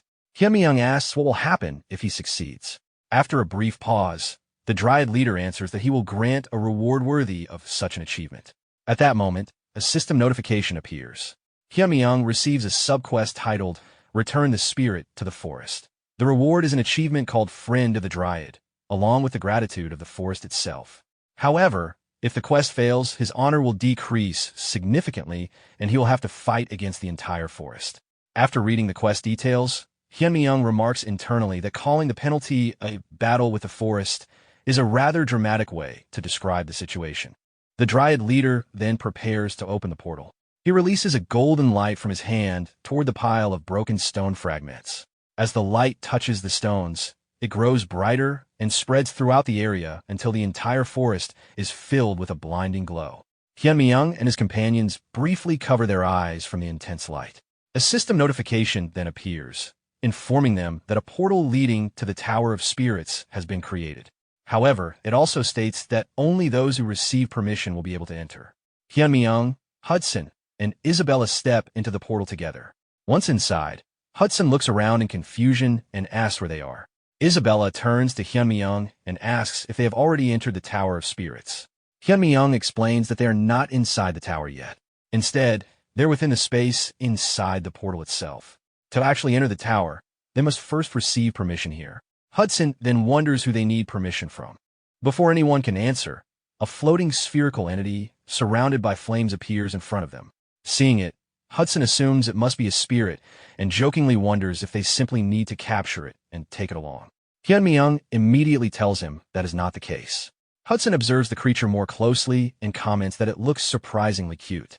The floating spirit moves closer to Hyunmyeong and examines him carefully. After sensing the energy surrounding him, it recognizes the presence of a druid's aura. Because of this, the spirit grants Hyunmyeong permission to climb the tower and then asks whether the two people standing behind him are his companions. Hyunmyeong answers the spirit's question and confirms that Hudson and Isabella are indeed his companions. The floating spirit asks again if they are people he can truly trust with his life and back in battle. Hyunmyeong responds in a calm but somewhat casual way, saying that they could be considered trustworthy. After hearing this, the spirit accepts them as well and grants them permission to enter the tower. However, it explains that each of them must face and pass their own individual trial inside the tower. Immediately afterward, their bodies begin dissolving into light as the system prepares to separate them. Isabella realizes what is happening and tells Hyunmyeong that she will return after completing her trial. At the same time, Hudson panics as he watches his body fade away. Before they fully disappear, the spirit informs Hyunmyeong that time flows differently inside the tower compared to the outside world, so they can complete their trials without worrying about the time passing in reality. It then wishes him luck as a druid. A system notification appears announcing Main Quest 3, Climb the Tower. It explains that mysterious towers exist throughout the world, and clearing one will complete a main quest, with rewards depending on what happens inside. The system also mentions that most players usually begin with the basic towers found in major cities. Hyunmyeong then finds himself standing in front of a massive gate shaped like the body of a demon. As he observes it, he reflects that it has been a long time since he last entered the Tower of Spirits. Normally, entering the tower requires passing a trial, and each trial is determined by the climber's elemental affinity. He recalls that when he created Isabella, he gave her the wind affinity, meaning her trial will revolve around the wind element. Hudson, who has water affinity, will face a trial related to water. Every climber receives a trial tailored specifically to their elemental nature. However, the trial forming in front of Hyunmyeong feels completely unfamiliar. He realizes that it might be because the character Randolph was created with affinity for every element, something that almost never happens. At that moment, the eyes of the demon-shaped gate begin glowing. A mysterious voice emerges from within it. The voice observes that Hyunmyeong possesses affinities for elements that normally cannot coexist, such as water and fire, as well as light and darkness. It suggests that this unusual balance may be connected to the void element, which encompasses all things. However, it concludes that Hyunmyeong's power goes beyond simple void affinity and resembles something closer to chaos itself. The voice then reveals that the trial he must face is called the Trial of Chaos, a trial that has never been opened before. It warns him that if chaos overwhelms him during the trial, he will never be able to return. Hyunmyeong then enters the gate. On the other side, he arrives in a long corridor that leads toward another gate at the far end. While standing there, he reflects on the situation. For 5 years, he played Panginia without missing a single day. Because of that, he considers himself one of the players who knows the most about the game and its world. Yet even with all that experience, the game still continues to surprise him with unknown systems and hidden mechanics. He acknowledges that Panginia is a game known for its extreme difficulty, so difficult that clearing everything feels almost impossible. However, the mystery and challenge are exactly what make it so appealing. Smiling to himself, he admits that this is the reason he loves the game so much. Drawing his sword, he decides that since this trial has never been cleared before, he will become the first person to complete it. At that moment, a tall man with long gray hair suddenly appears in front of him. The moment Hyunmi-young sees the man's face, he becomes shocked. He recognizes him as Wilhelm, a character he personally trained and raised in the game. Hyunmi-young cannot understand why that character is now appearing as part of his trial. Wilhelm immediately launches a powerful attack. Hyunmi-young barely avoids it at the last moment by dropping low to the ground. He attempts to counterattack, but the opponent easily knocks his weapon away. Wilhelm then follows up with another overwhelming strike. Watching the attack approach, Hyunmi-young briefly freezes as he realizes it's something important. The difficulty of this trial suggests that the system never truly expected anyone to clear it. At that moment, he once again recognizes just how unforgiving and extreme Panginia can be. At the last moment, Hyunmi-young quickly retreats, causing the gray-haired man's sword to strike the ground instead of hitting him directly. Taking advantage of that brief opening, he equips Michaela's armor, Michaela's helmet, and Hermes' shoes, then blocks the next incoming strike. As he withstands the blow, Hyunmi-young realizes that the sword was unable to fully cut through his defense. This leads him to conclude that although the opponent looks exactly like Wilhelm, his combat strength may actually be closer to Randolph's current stats rather than the original character's full power. To increase his mobility, Hyunmi-young activates the dragon wings from the Celestial Dragonborn set. He reasons that if the enemy only copied Wilhelm's appearance and not his full strength, there is no reason for him to be intimidated. Using a powerful burst of wind, he launches the gray-haired opponent into the air, sending him crashing into the stone wall behind. While the opponent lies on the ground with his sword, Hyunmi-young moves forward to finish the fight. However, the gray-haired man suddenly rises again and counterattacks with a strong kick that forces Hyunmi-young to evade. During the exchange, the opponent questions whether Hyunmi-young came to reclaim his past glory and suggests that such a thing may be impossible. The words confuse Hyunmi-young, who does not understand what the trial is trying to imply. After dodging another attack, though still receiving a minor hit, Hyunmi-young angrily grabs the man by the hair and calls him fake. He then swings his sword and decapitates the opponent. After the fight, Hyunmi-young immediately takes a healing potion from his inventory and drinks it to recover his health. He reflects that it was fortunate he had stocked up on potions using money earned from Hudson's casino, otherwise the battle could have ended much worse for him. However, the situation becomes even more difficult when numerous identical copies of the gray-haired man suddenly appear around him. The story briefly shifts to the broadcasting office. The interview between Kim, Hannah, and Gracia has just concluded, and Hannah thanks him for traveling all the way for the interview. Gracia politely replies that it was not tiring at all, but before leaving he asks her an off-the-record personal question. Confused, Hannah asks what he wants to know. Gracia explains that he is interested in the mysterious man mentioned in the article she previously wrote. He asks Hannah to tell him everything she witnessed during that incident, without leaving out any detail. The scene then returns to the trial chamber inside the tower. Hyunmi-young has managed to defeat all of the copies of the gray-haired opponent after an exhausting series of battles. He estimates that he has fought at least 100 of them and is now extremely tired. Although the enemies have stopped appearing, he notices that there is still no path leading upward. Because of this, he assumes that he may already be on the top floor of the trial. However, he has also run out of potions and hopes that the system will soon display a message confirming that he has cleared the trial. At that moment, the bodies of the defeated enemies begin dissolving. From within them, dark wind-like spirits emerge and float in the air. These entities identify themselves as spirits of chaos and appear surprised that Hyunmi-young was able to reach this point. They ask if he is a druid and express a strange sense of interest in him. Seeing them appear, Hyunmi-young assumes that their presence means he has successfully cleared the Tower of Chaos and asks if the trial is finally over. However, the spirits react with laughter. They mock the idea that someone like him could have already cleared the tower. They then reveal a shocking truth. The trial he just endured was not the real challenge at all. According to them, The actual trial of chaos has not even begun yet, and the true test lies beyond a barrier deeper within the tower. A gate slowly opens, and spirits appear behind the protagonist. They point out that he is already badly worn out just from reaching this point and question whether he can go any further. They explain that what lies ahead was never meant to be a trial that someone could simply clear. Beyond the door, they claim, there are not just a few but thousands of the same chaos illusions he has been fighting. Because of that, they insist that clearing the tower is impossible and try to convince him to give up. However, the protagonist ignores them and continues walking forward. Seeing that he is not stopping, the spirits urgently try to persuade him again.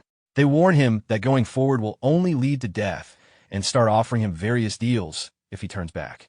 They suggest forming a contract with them, promising benefits such as power comparable to obtaining a star, the location of a unique piece of equipment in the world, or even the highest tier chaos-type skills. While continuing toward the entrance, the protagonist recalls how the Tower of Spirits works. Each trial normally grants a reward related to the element of that trial. For example, clearing the trial of fire gives a fire spirit egg, and clearing the trial of wind gives a wind spirit egg. By hatching such an egg, a person can form a contract with a spirit of that attribute. The trial he entered, however, is the trial of chaos, which had never been opened before in Pangenia.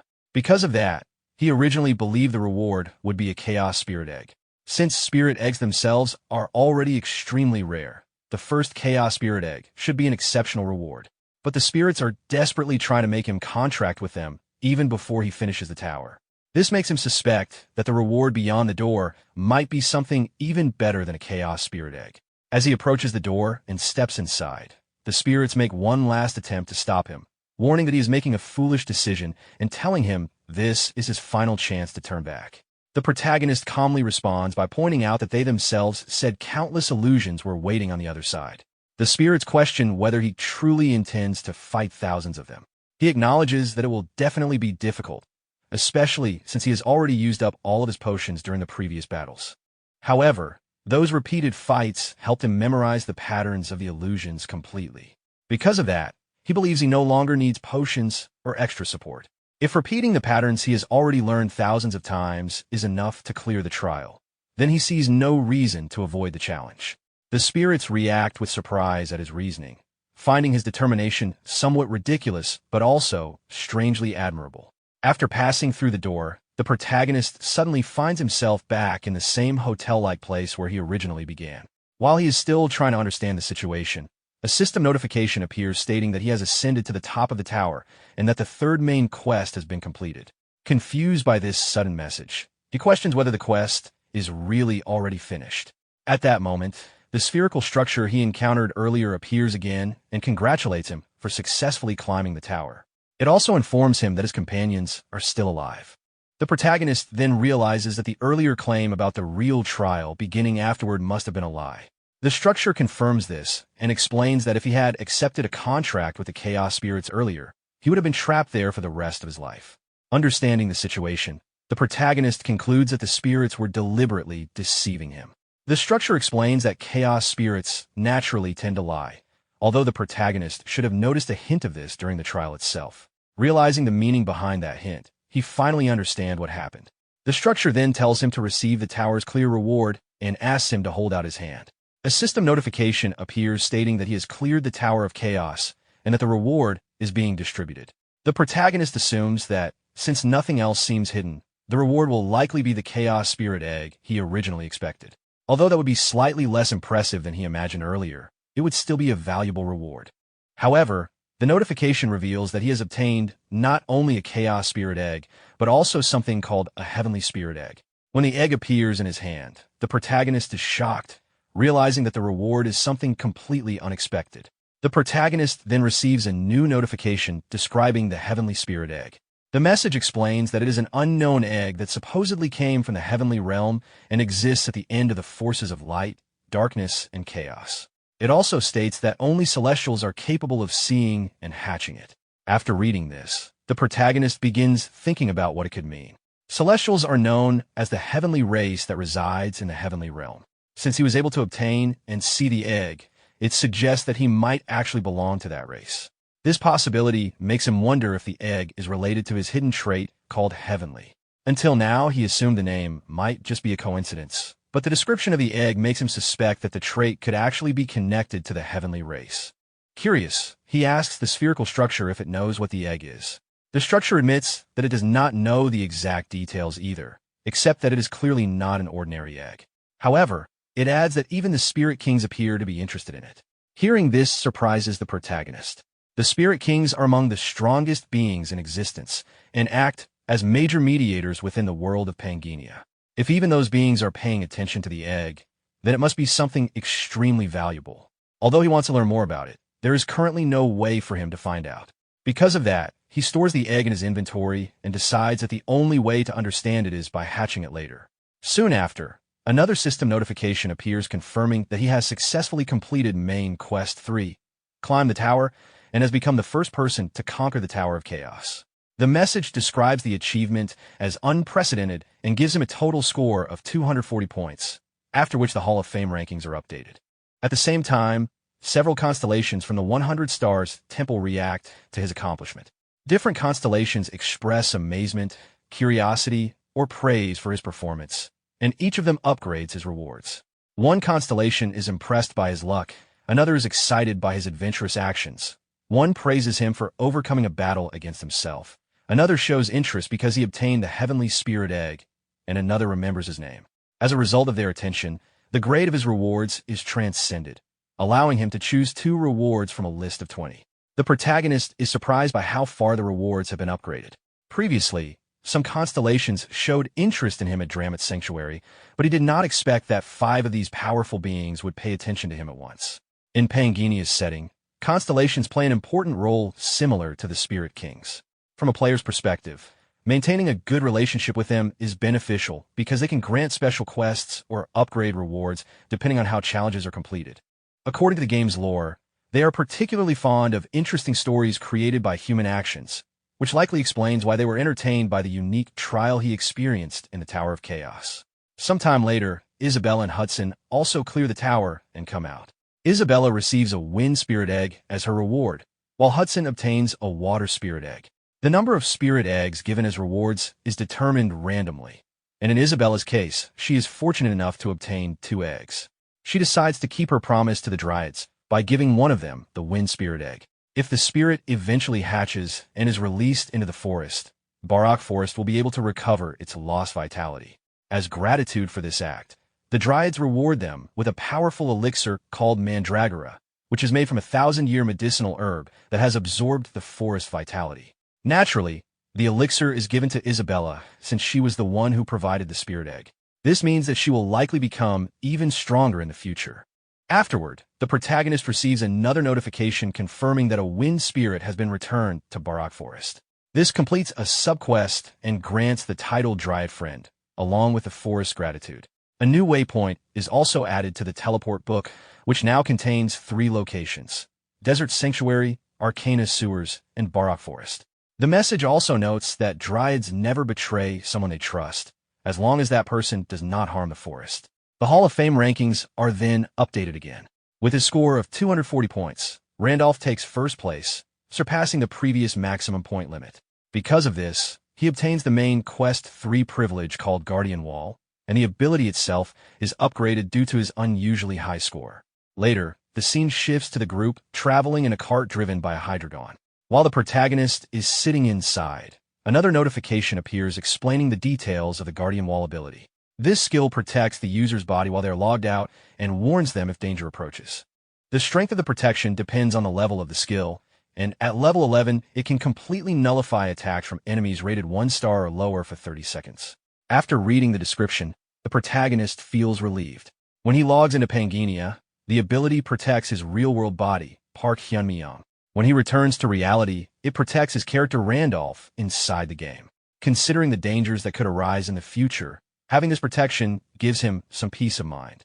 He also notes that there are still 72 hours remaining on the broken golden scale fragment, and having more time left will be helpful for his plans. During the journey, Hudson thanks him sincerely.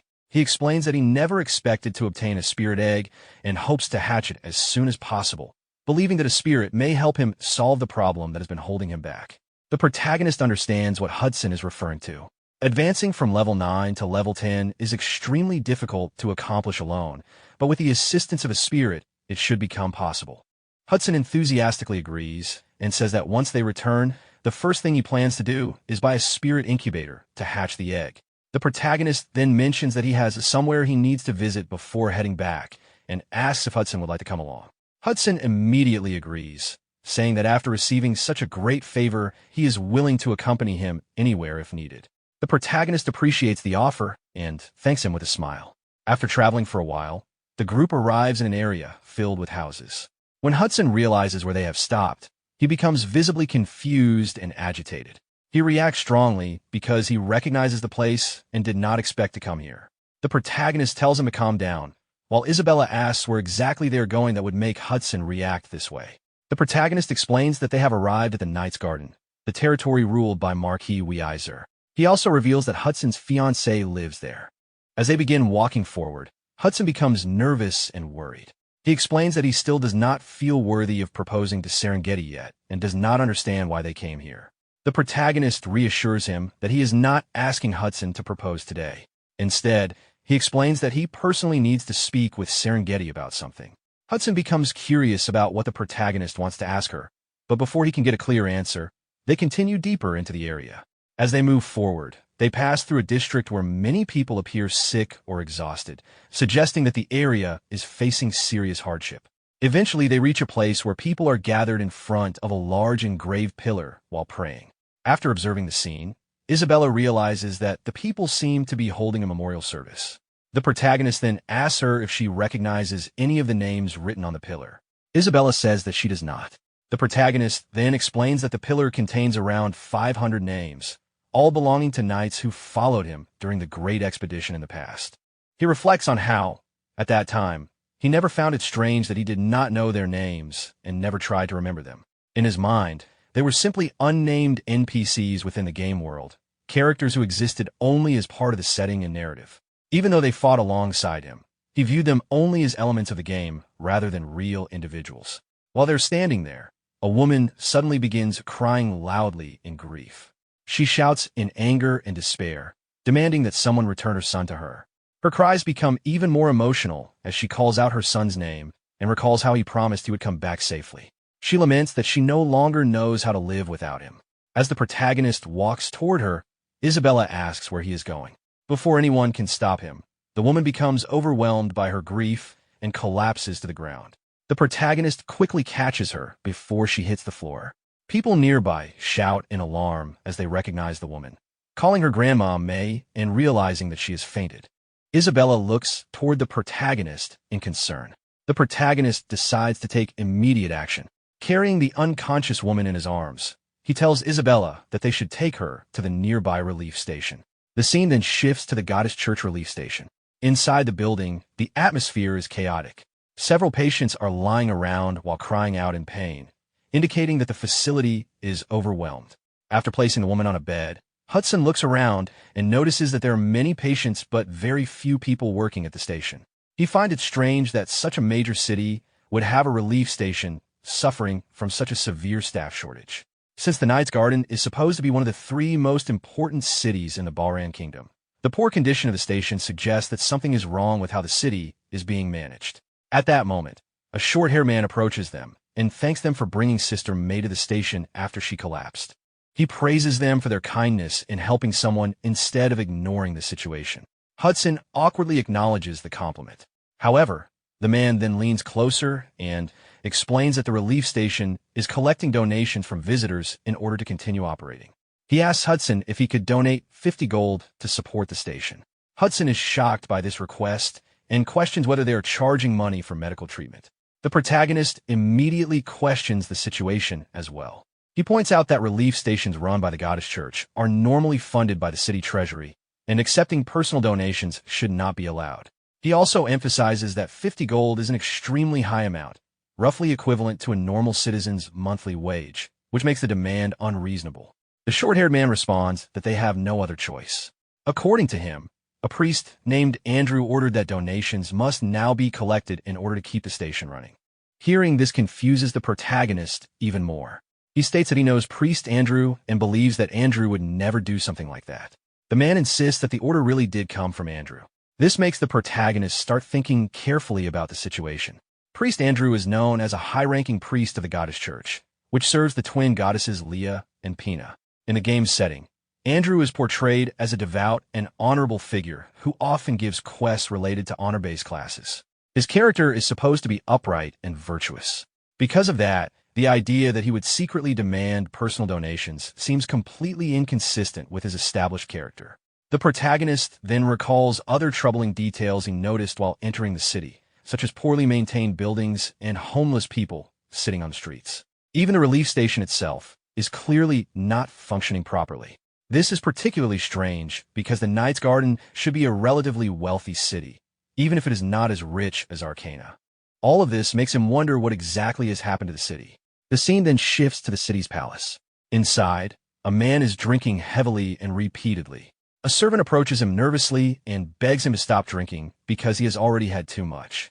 Instead of listening, the man becomes enraged and throws an empty bottle at the servant while shouting at him to be quiet and bring more alcohol. The man is then revealed to be the Lord of the Knight's Garden, Manhwa.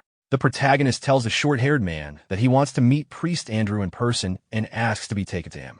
The man hesitates and explains that it would be difficult because many people are waiting to receive treatment from the priest. The protagonist then calls Hudson. Hudson steps forward and hands a pouch to the man. Confused, the man asks what it is. Hudson calmly explains that it is a donation of 50,000 gold and adds that he will double the amount if they are allowed to meet the priest immediately. Hearing the amount, the man is stunned. His attitude quickly changes, and he immediately agrees to escort them to Priest Andrew. Shortly afterward, the scene shifts to Priest Andrew's room. The priest greets them politely and introduces himself, inviting them to sit and talk.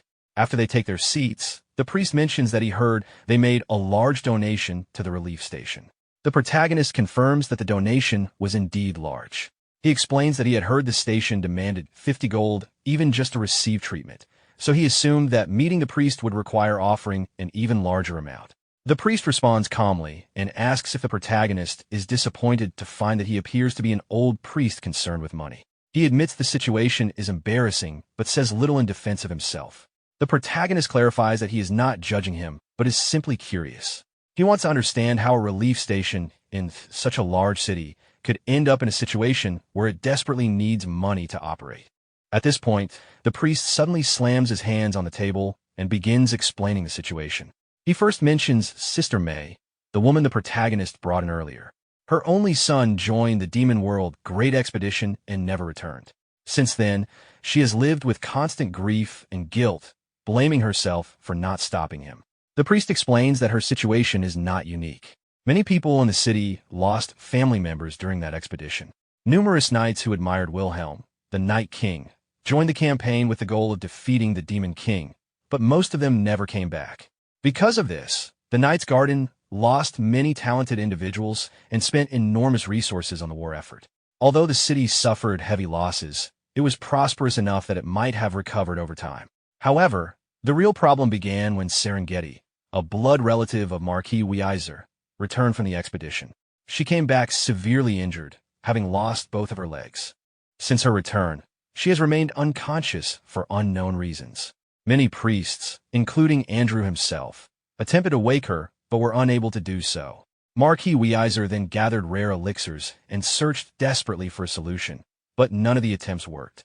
As time passed, the city's finances, which were already weakened by the war, began collapsing. In his desperation to save Serengeti, the Marquis lost his judgment and became vulnerable to fraudsters and swindlers. Eventually, he took on massive debts and even used the territory itself as collateral. After that, he fell into complete despair and stopped functioning as a proper ruler. Because of this collapse, the city government cut off all subsidies that once supported institutions like the relief stations. Now only a single relief station remains in the entire city. If it were to close as well, the sick and injured residents would have nowhere to go. Because of this desperate situation, the staff began requesting donations from visitors, even though doing so was shameful and normally forbidden. They simply no longer have enough beds, supplies, or staff to properly care for everyone. After hearing the explanation, the protagonist says he now understands the overall situation. He then asks whether Serengeti's condition is caused by mental trauma or a physical injury. Priest Andrew explains that if the problem were something simple like that, they would have already treated it.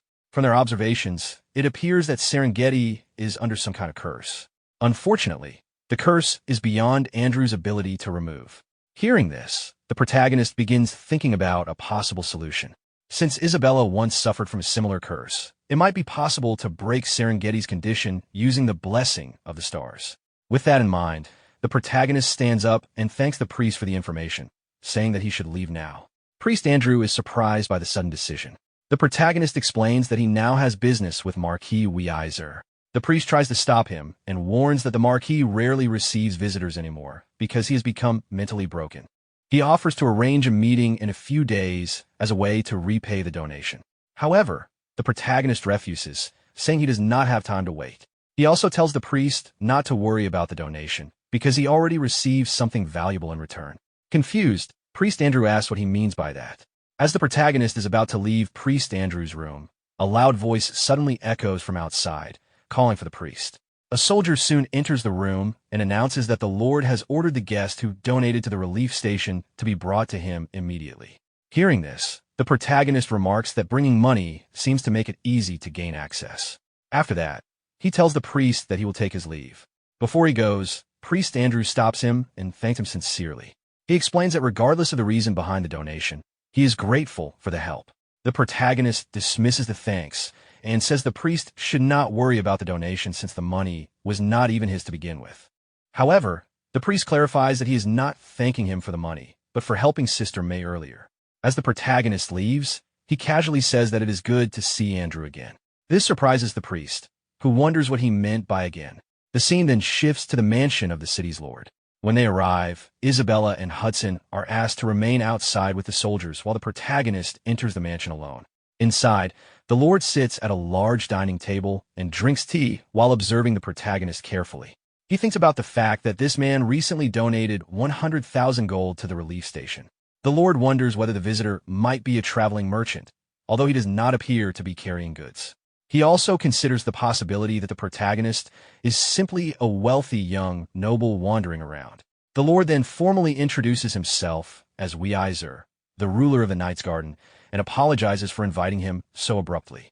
Upon hearing his name, the protagonist reflects on how much Weiser has changed. In the past, Marquis Weiser was known across the continent as a talented knight with exceptional skill. His daughter Serengeti once obtained a star and became a one-star transcendent in Pangaea with the protagonist's help back when he lived as Wilhelm, the Night King. She later rose to become one of the strongest individuals on the continent. Because of her achievements, the Weiser family gained great influence within the Balran kingdom. Out of gratitude, Marquis Weiser pledged loyalty to Wilhelm. He was once known as a man who repaid hostility with his sword and repaid kindness with unwavering loyalty. Now, however, the protagonist wonders whether only Weiser's outward appearance has changed or if his spirit has also been broken. The lord then explains that the Knight's Garden is currently facing severe financial difficulties. Because of this, he wants to propose something that would benefit both of them. Before he can continue, the protagonist suddenly states that he can cure Serengeti. The statement shocks the lord at first, but then he begins laughing. His laughter quickly turns into anger as he assumes the protagonist is another opportunist trying to take advantage of his desperation. He accuses him of hearing rumors that mentioning Serengeti's condition can make the Marquis hand over large sums of money. The lord sarcastically asks how much the protagonist wants in return for curing her, mentioning large amounts of gold, and even questioning whether he plans to demand control over the territory itself. Frustrated by the many fraudsters who have deceived him before, he angrily declares that he has already lost too much. Believing the protagonist to be another con artist, he orders his soldiers to gouge out the man's eyes and throw him out. The protagonist calmly responds that he does not want any money and asks the lord to listen until the end. He admits he cannot guarantee success, but he believes there is a real possibility that he can treat Serengeti. The lord becomes slightly curious at this response and questions why a stranger would help his daughter without expecting payment. In response, the protagonist explains that he is both repaying a debt and collecting one. This confuses the lord even more. The protagonist then reveals that he is the successor of Wilhelm, the Night King to whom Weiser once swore loyalty. He asks the lord to take him to Serengeti because he has something he needs to ask her. In exchange, He promises to heal the daughter who sacrificed herself for her master. The Lord laughs again and dismisses the claim. He says that many people across the continent falsely claim to be the successor of the Night King, and he assumes the protagonist is just another one of them. Losing his patience, the Lord orders the soldiers to kill the protagonist and the two companions waiting outside as well. A soldier immediately moves to attack with his sword. However, the protagonist calmly watches the strike and dodges it at the last possible moment with minimal effort. He then delivers a powerful punch that knocks the soldier away. After demonstrating his strength, the protagonist tells the Lord to prepare the play. He declares that he will prove that he truly is Wilhelm's successor. The scene then shifts to an arena inside the mansion grounds. The protagonist stands in the arena facing another warrior, while Marquis Weiser and several soldiers observe the duel from the gallery above. Isabella and Hudson are also watching from a stance. Hudson is confused about what is happening and wonders why a duel has suddenly been arranged. Isabella admits that she does not fully understand either. She explains that the protagonist has always been unpredictable, but even she did not expect the situation to escalate to this point. In the arena, the protagonist remains calm and carefully studies his opponent. He notices that the warrior is wearing a complete set of equipment that has been blessed by high-ranking priests, indicating that the opponent is entering the fight with powerful support. The warrior then addresses the protagonist and questions whether he is truly the successor of the Night King. He warns that if the claim is a lie, the protagonist should confess immediately and ask for forgiveness, since doing so might still save his life. The protagonist responds casually and tells the warrior not to worry about that. Instead, he reminds him to keep the promise of not revealing his identity publicly, even if the warrior ends up losing and feels embarrassed afterward. The warrior agrees, stating that he will keep his word as a knight. With that said, he prepares to test the protagonist's abilities and launches forward to begin the fight. As the battle begins, the warrior attacks swiftly with his sword. The protagonist avoids a strike with quick movements and notes that his opponent is quite fast. The warrior continues pressing forward with powerful swings, but the protagonist repeatedly evades the attacks while drawing his own sword. While fighting, the protagonist evaluates the situation internally. Even though many high-ranking knights died during the Great Expedition, his opponent's base abilities are still likely higher than his own current stats. On top of that, the opponent's superior equipment creates an additional disadvantage, meaning the protagonist cannot afford to treat the fight lightly. At one point, the warrior tries to grab the protagonist's sword, forcing him to pull back. The warrior immediately follows up with another strong attack. In response, the protagonist steps forward and blocks the incoming strike in an unusual way, stopping the blade by bracing the crossguard of the sword against his forehead. This unexpected technique shocks the warrior, who realizes that the protagonist is not simply a fraud, but someone reckless and determined enough to fight in such a dangerous manner. From the gallery above, a soldier comments that the protagonist moves quite well. However, Marquis Weiser dismisses the action as nothing more than a cheap trick. Even so, Weiser continues observing closely. In his thoughts, he recalls that many people have falsely claimed to be the successor or disciple of the Night King in order to gain fame. However, he also remembers seeing Wilhelm's swordsmanship with his own eyes. That technique had surpassed ordinary human limits and was something far beyond what most people could even understand. Because of that, Weiser decides he will not believe the protagonist's claim unless he witnesses a glimpse of that extraordinary skill. Back in the arena, the duel continues. The warrior swings his sword with force, while acknowledging that the protagonist is clearly more capable than the frauds he has encountered before. He even suggests that the protagonist has talent and offers him a chance to admit the lie and join his ranks. If he accepts, the warrior promises to request a pardon from the Lord. The protagonist blocks the attack and points out that the warrior is speaking confidently despite fighting with a full set of equipment against someone who is only level 3. The warrior explains that wearing the equipment was the Lord's order and that he is not particularly comfortable with the situation either. At that moment, the protagonist suddenly kicks the warrior directly in the face, pushing him back.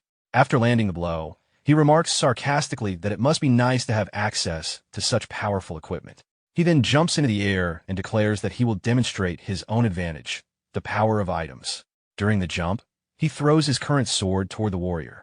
The blade strikes the warrior's chest and drops to the ground. Immediately afterward, the protagonist equips 2 EX iron swords from his inventory. The sudden appearance of the dual weapons shocks the spectators. From the gallery, A soldier reacts in surprise upon seeing the protagonist switch to dual swords.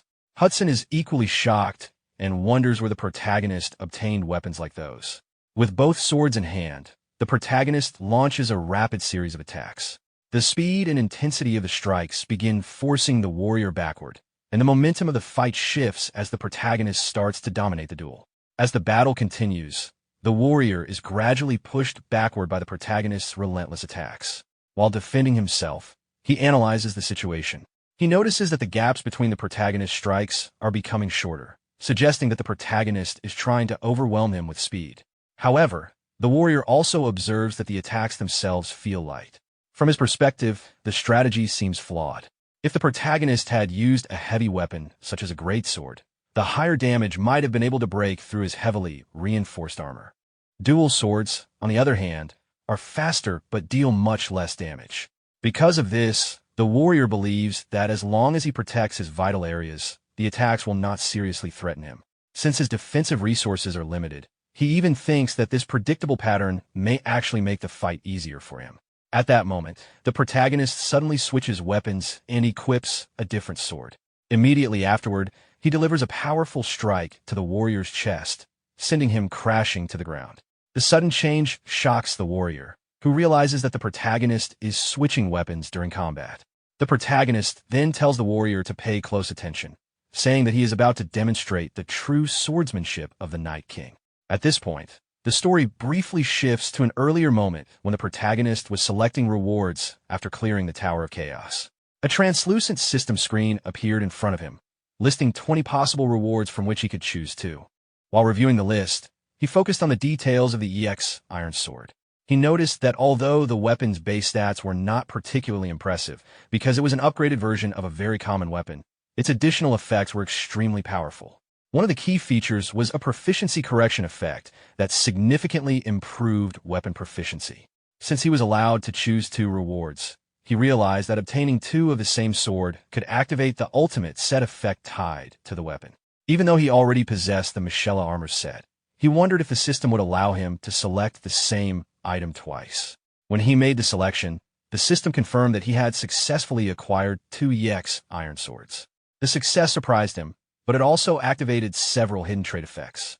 System notifications then indicated that his weapon proficiency was increasing through multiple sources. The hidden trait Weapon Master raised his proficiency further, while another hidden trait related to dexterity increased all proficiencies. Each EX Iron Sword also provided additional proficiency boosts, and the ultimate set effect added another increase. After these boosts pushed his sword proficiency to level 10, another effect triggered, because his class, Successor of Stars, allows him to read the memories of previous star owners under certain conditions. Reaching this level unlocked a portion of the memories belonging to the Night King Wilhelm. As a result, part of Wilhelm's swordsmanship was reproduced through those memories. Holding the swords at that time, the protagonist was confused but realized that he had gained access to a fragment of the legendary technique. The story then returns to the present duel in the arena. The protagonist advances aggressively and continues attacking the warrior with rapid strikes. During the exchange, he repeatedly switches weapons in the middle of combat, alternating between fast dual sword attacks and heavy strikes from a larger blade. Each switch creates a different rhythm of offense that prevents the warrior from adapting. While struggling to defend himself, the warrior becomes increasingly shocked. The momentum of the fight has completely shifted. Whenever he attempts to create distance, the protagonist traps him with quick dual sword attacks. When he tries to counter with force, the protagonist suddenly switches to a heavier weapon and breaks his balance. The warrior begins to feel as though the technique is beyond ordinary swordplay. Rather than simply responding to attacks, it feels as though the entire space of the battlefield is being controlled by the protagonist. Meanwhile, the protagonist reflects on how people react when they face something that surpasses their understanding. When confronted with such overwhelming skill, most individuals fall into a state of confusion where they can do nothing but watch. At that moment, nearly everyone in the arena experiences that exact reaction. Hudson, Isabella, Marquis Weiser, and even the warrior fighting him are all stunned by what they are witnessing. Then the protagonist activates a technique drawn from Wilhelm's swordsmanship, known as Genesis Heave. With a decisive motion, he delivers a powerful strike toward the warrior's neck. The warrior suddenly freezes in place, unable to react further. A moment later, his sword slips from his hand. Quietly acknowledging defeat, he admits that he has lost before collapsing to the ground. The protagonist stops and looks toward the gallery, asking loudly if there is anything else he needs to demonstrate. Watching the outcome, one of the soldiers nervously calls out to Marquis Weiser. After a moment of silence, the Lord addresses another soldier named Lucas. Then, in a dramatic shift in attitude, Marquis Weiser bows his head in respect toward the protagonist. He orders the soldiers to escort the man with the highest level of courtesy, declaring that he is the true successor of the supreme Night King, Wilhelm. The scene then shifts to Serengeti's room. She lies unconscious on the bed, while Marquis Weiser speaks to the protagonist. He explains that Serengeti has remained in this condition ever since returning from the Great Expedition. Despite trying countless methods to wake her, using rare elixirs and bringing in famous healers, nothing has worked. The protagonist then activates his hidden Great Sage trait and examines her condition. After scanning her body, he realizes that Serengeti is suffering from the Demon King's curse. Because it originates from the Demon King, ordinary healing methods would never work. Even powerful religious figures, such as priestesses or the Holy Emperor, would not be able to remove it. However, he believes that performing an exorcism using star energy, the power connected to a star guardian, instead of normal mana, might make it possible to weaken the curse. He walks towards Serengeti as Marquis Weiser asks if he truly has a way to wake her. The protagonist explains that he cannot guarantee success and will only attempt it once. He places his hand over Serengeti's head and activates the blessing of the stars. A golden light appears around his hand as the system notifies him that all of his star energy will be consumed. The message also states that there is not enough energy to completely break the Demon King's curse, but that the curse's limit has been temporarily lifted. Moments later, Serengeti slowly opens her eyes and weakly asks where she is. Marquis Weiser is shocked and overjoyed at the same time. He rushes toward her and asks if she recognizes him. However, Serengeti responds by calling out a different name. She says Hudson. Confused, the Marquis initially assumes she is referring to him, but quickly realizes the name does not belong to him. At that moment, Hudson, who had been nearby, steps forward, trembling with emotion. He apologizes for arriving so late. For a long time, Hudson had believed that as long as Serengeti was still alive, there would always be a chance for him. He thought that if he worked hard enough, became a member of the city council, and returned with enough status, the Marquis would eventually accept him. Even after Serengeti lost the lower half of her body, he had resolved to stay by her side and support her for the rest of her life. He believed that persistence would eventually create an opportunity. But as time passed, Serengeti's condition only worsened. Her health gradually declined, her once bright appearance faded, and her body became weaker with each passing day. If the protagonist had arrived even slightly later, Hudson might never have been able to see her again. Overwhelmed with emotion, Hudson approaches her and falls to his knees, apologizing repeatedly for coming too late. Serengeti softly calls his name in response. Marquis Weiser, however, is confused by the situation and demands to know who Hudson is and what relationship he has with his daughter. Before the situation can escalate further, the protagonist intervenes and tells everyone to calm down. He explains that although Serengeti has awakened, the Demon King's curse has not been completely removed. Hudson anxiously asks what that means, while the Marquis fears that Serengeti might fall unconscious again. The protagonist confirms that the curse is only temporarily suppressed. At best, Serengeti will be able to remain awake for the rest of the day. To remove the curse completely, they will need the power of another star. As he considers the situation, the protagonist realizes what he must do next. To fully break the curse, he needs to increase his star energy. There are only two ways to do this, by leveling up or by obtaining additional stars. More importantly, he remembers that when Wilhelm, the Night King, died, 5 stars were lost.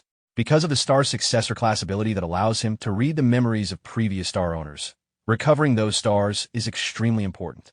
If someone else acquires them first, he might lose the chance to regain Wilhelm's memories forever. So far, he has recovered only one of the stars, meaning 4 still remain. If he wants to retrieve them quickly, the best source of information would be Serengeti herself. She was present during the events surrounding Wilhelm's death, so she might know what truly happened during that time. The scene of death. For that reason, he decides he must speak with Serengeti privately. The protagonist asks everyone else to leave the room so he can talk with Serengeti alone. Outside the room, Serengeti's father and Hudson sit at a table. The father angrily confronts Hudson after learning that Hudson and Serengeti had secretly promised to marry each other. Hudson admits that it is true and apologizes for revealing it so late. Serengeti's father acknowledges that he is grateful Hudson came all this way for her, but he firmly states that Hudson will no longer be allowed to see Serengeti again. Hudson desperately argues that he knows he is not worthy yet, but he plans to join the city council soon and become someone deserving of Serengeti. He begs for a chance. However, Serengeti's father explains that the issue has nothing to do with his personal feelings toward Hudson. After the Great Expedition, the territory suffered enormous losses. Restoring the knights and continuing Serengeti's treatment required a huge amount of money. Eventually, the territory ran out of funds and had to seek help from other noble houses. At that time, Duke Sin, the head of a powerful house in the Valen Kingdom, offered financial support. His house was influential enough to rival the royal family. However, the loan came with a condition: Serengeti would eventually be sent to Duke Sin's household. Back then, Serengeti's father had no other choice. Continuing her treatment was his highest priority. He also believed that even if Serengeti never woke up and his own family collapsed, the Duke's household would not abandon her, because doing so would damage their reputation. Because of that agreement, Serengeti is scheduled to be sent to Duke Sin's house in 1 month. The father considers it an unavoidable decision to protect both the territory and Serengeti's future, and he tells Hudson that he must give up on her. Meanwhile, inside the room, Serengeti speaks with the protagonist alone. She asks who he really is. The protagonist explains that he is the successor of the Night King Wilhelm, and that he came to deliver news about Wilhelm's final moments. Serengeti immediately rejects the claim because she believes Wilhelm never had a successor. Realizing that she will not accept vague explanations, the protagonist mentions a deeply personal memory only the two of them would know. He recalls the moment when Serengeti first encountered a star and was afraid that consuming it and transcending might cause her to lose her sense of self. At that time, she had been worried that her feelings for Hudson might change. Back then, Wilhelm had not fully understood her anxiety, but looking back now, it was clear that Serengeti simply wanted her love for Hudson to remain the same. Hearing this, Serengeti becomes shocked because that conversation was known only to her and Wilhelm. The protagonist then recalls how Wilhelm encouraged her at that moment by telling her to stop hesitating and hold on to the person she loved. With tears forming in her eyes, Serengeti realizes that the person before her truly is Wilhelm, despite his different appearance. The protagonist confirms that certain circumstances caused his appearance to change, but he is indeed Wilhelm. He then reflects on the source of this memory. Back then, he had actually been a player, and the encouragement he gave Serengeti had originally been nothing more than a simple emotion expression chosen through a keyboard command. However, thanks to the hidden ability of the star successor class, he can now read the memories stored inside stars once his sword level reaches 10. Those memories feel extremely vivid, almost as if the events truly happened to him. Serengeti explains that Wilhelm was not the type of person who spoke casually to others, so hearing that specific memory is enough proof for her. After thanking her for believing him, Serengeti asks if his changed appearance means he has become a sinner. He confirms that it does. She warns him that he must be careful of hunters, individuals who specialize in tracking down sinners. The protagonist reassures her that he is already aware of that danger. People who possess others' bodies while keeping memories from their previous lives are called sinners, and the NPCs who hunt them are known as hunters or reapers. After that, the protagonist moves to the main reason he wanted to speak with her. He asks Serengeti about the truth behind his death. He explains that on that day, he was certain he had killed the Demon King.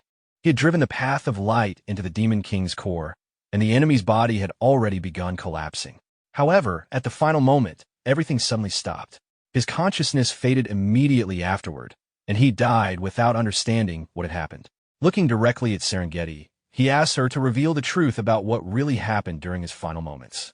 The protagonist begins reflecting on the Great Demon World expedition that had been led by Wilhelm in the past. It had been the first attempt to invade the Demon World and involved an unprecedented force of nearly 200,000 elite soldiers. Every participant carried strong ambition, hoping to become heroes of the first successful expedition into the Demon World. Because of this, the army's morale had reached extraordinary heights.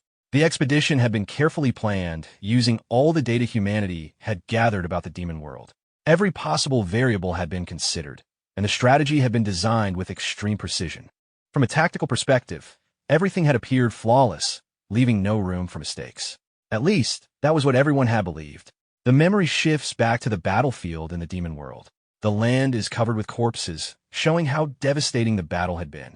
Serengeti is seen kneeling on the ground, completely exhausted and barely able to continue fighting. Several surviving soldiers speak to her, urging her to move forward even though they themselves can no longer continue. A mage explains that she will stay behind to cast a final blessing, even if doing so cost her life. A long-haired warrior admits that his body has already reached its limit and that Serengeti must advance without him.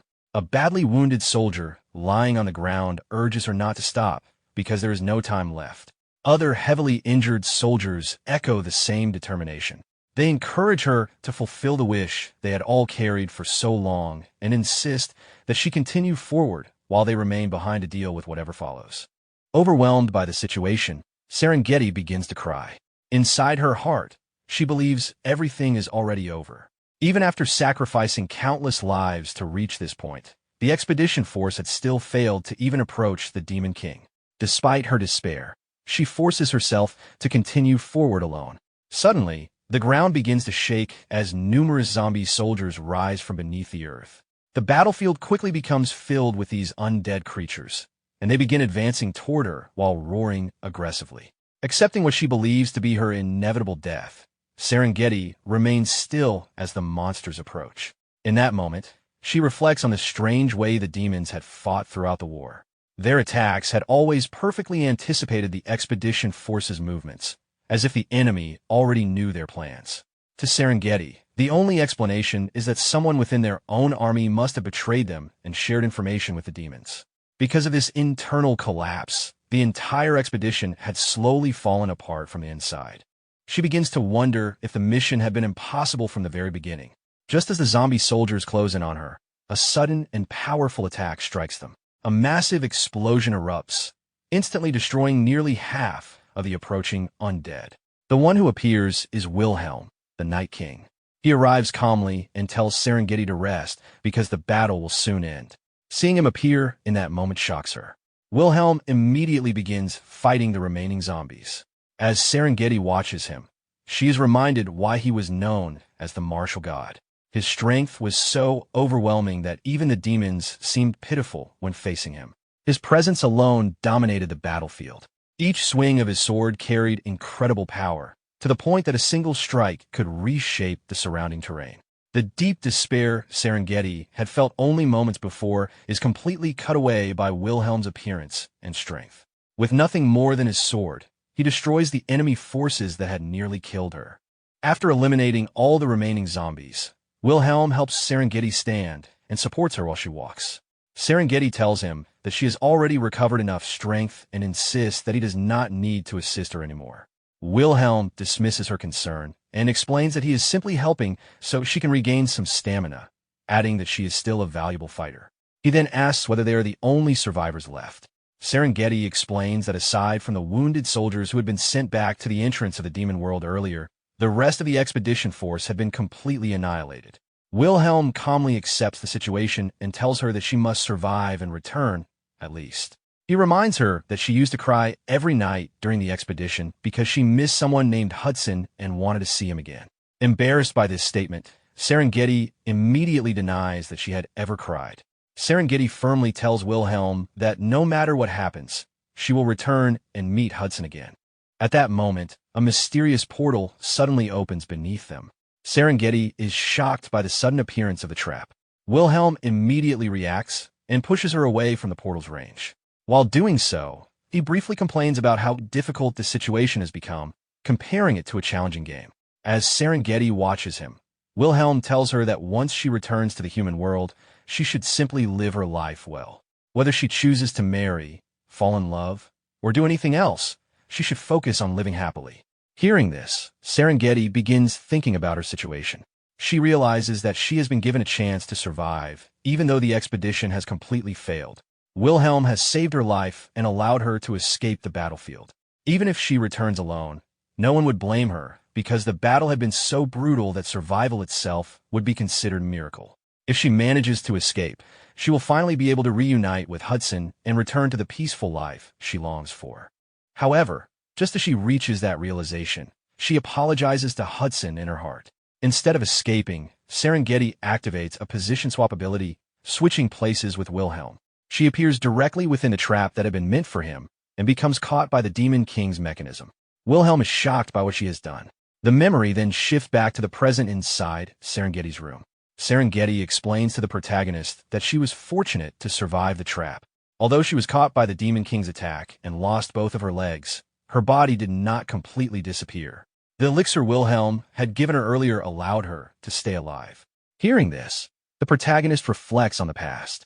At that time, he had been deeply immersed in the game and had acted without thinking too carefully. Because of that, the situation had unfolded in a very dramatic way within the game itself. Serengeti continues explaining what happened afterward. Wilhelm placed a powerful vanishing enchantment talisman on her body to hide her presence. Because of the talisman's effect, the Demon King was unable to sense her. As a result, she was able to remain hidden and observe everything that happened afterward until the very end. The protagonist says that he remembers events up to that point as well, but what he truly wants to know is what happened afterward. Serengeti understands his question and begins explaining the final moment. According to her, the Demon King soon revealed himself after that. Just as Wilhelm remembered, the Demon King did indeed fall after Wilhelm's attack. However, immediately afterward, something strange occurred. Wilhelm suddenly froze completely, as if time itself had stopped. The memory shifts once again to the battlefield in the demon world.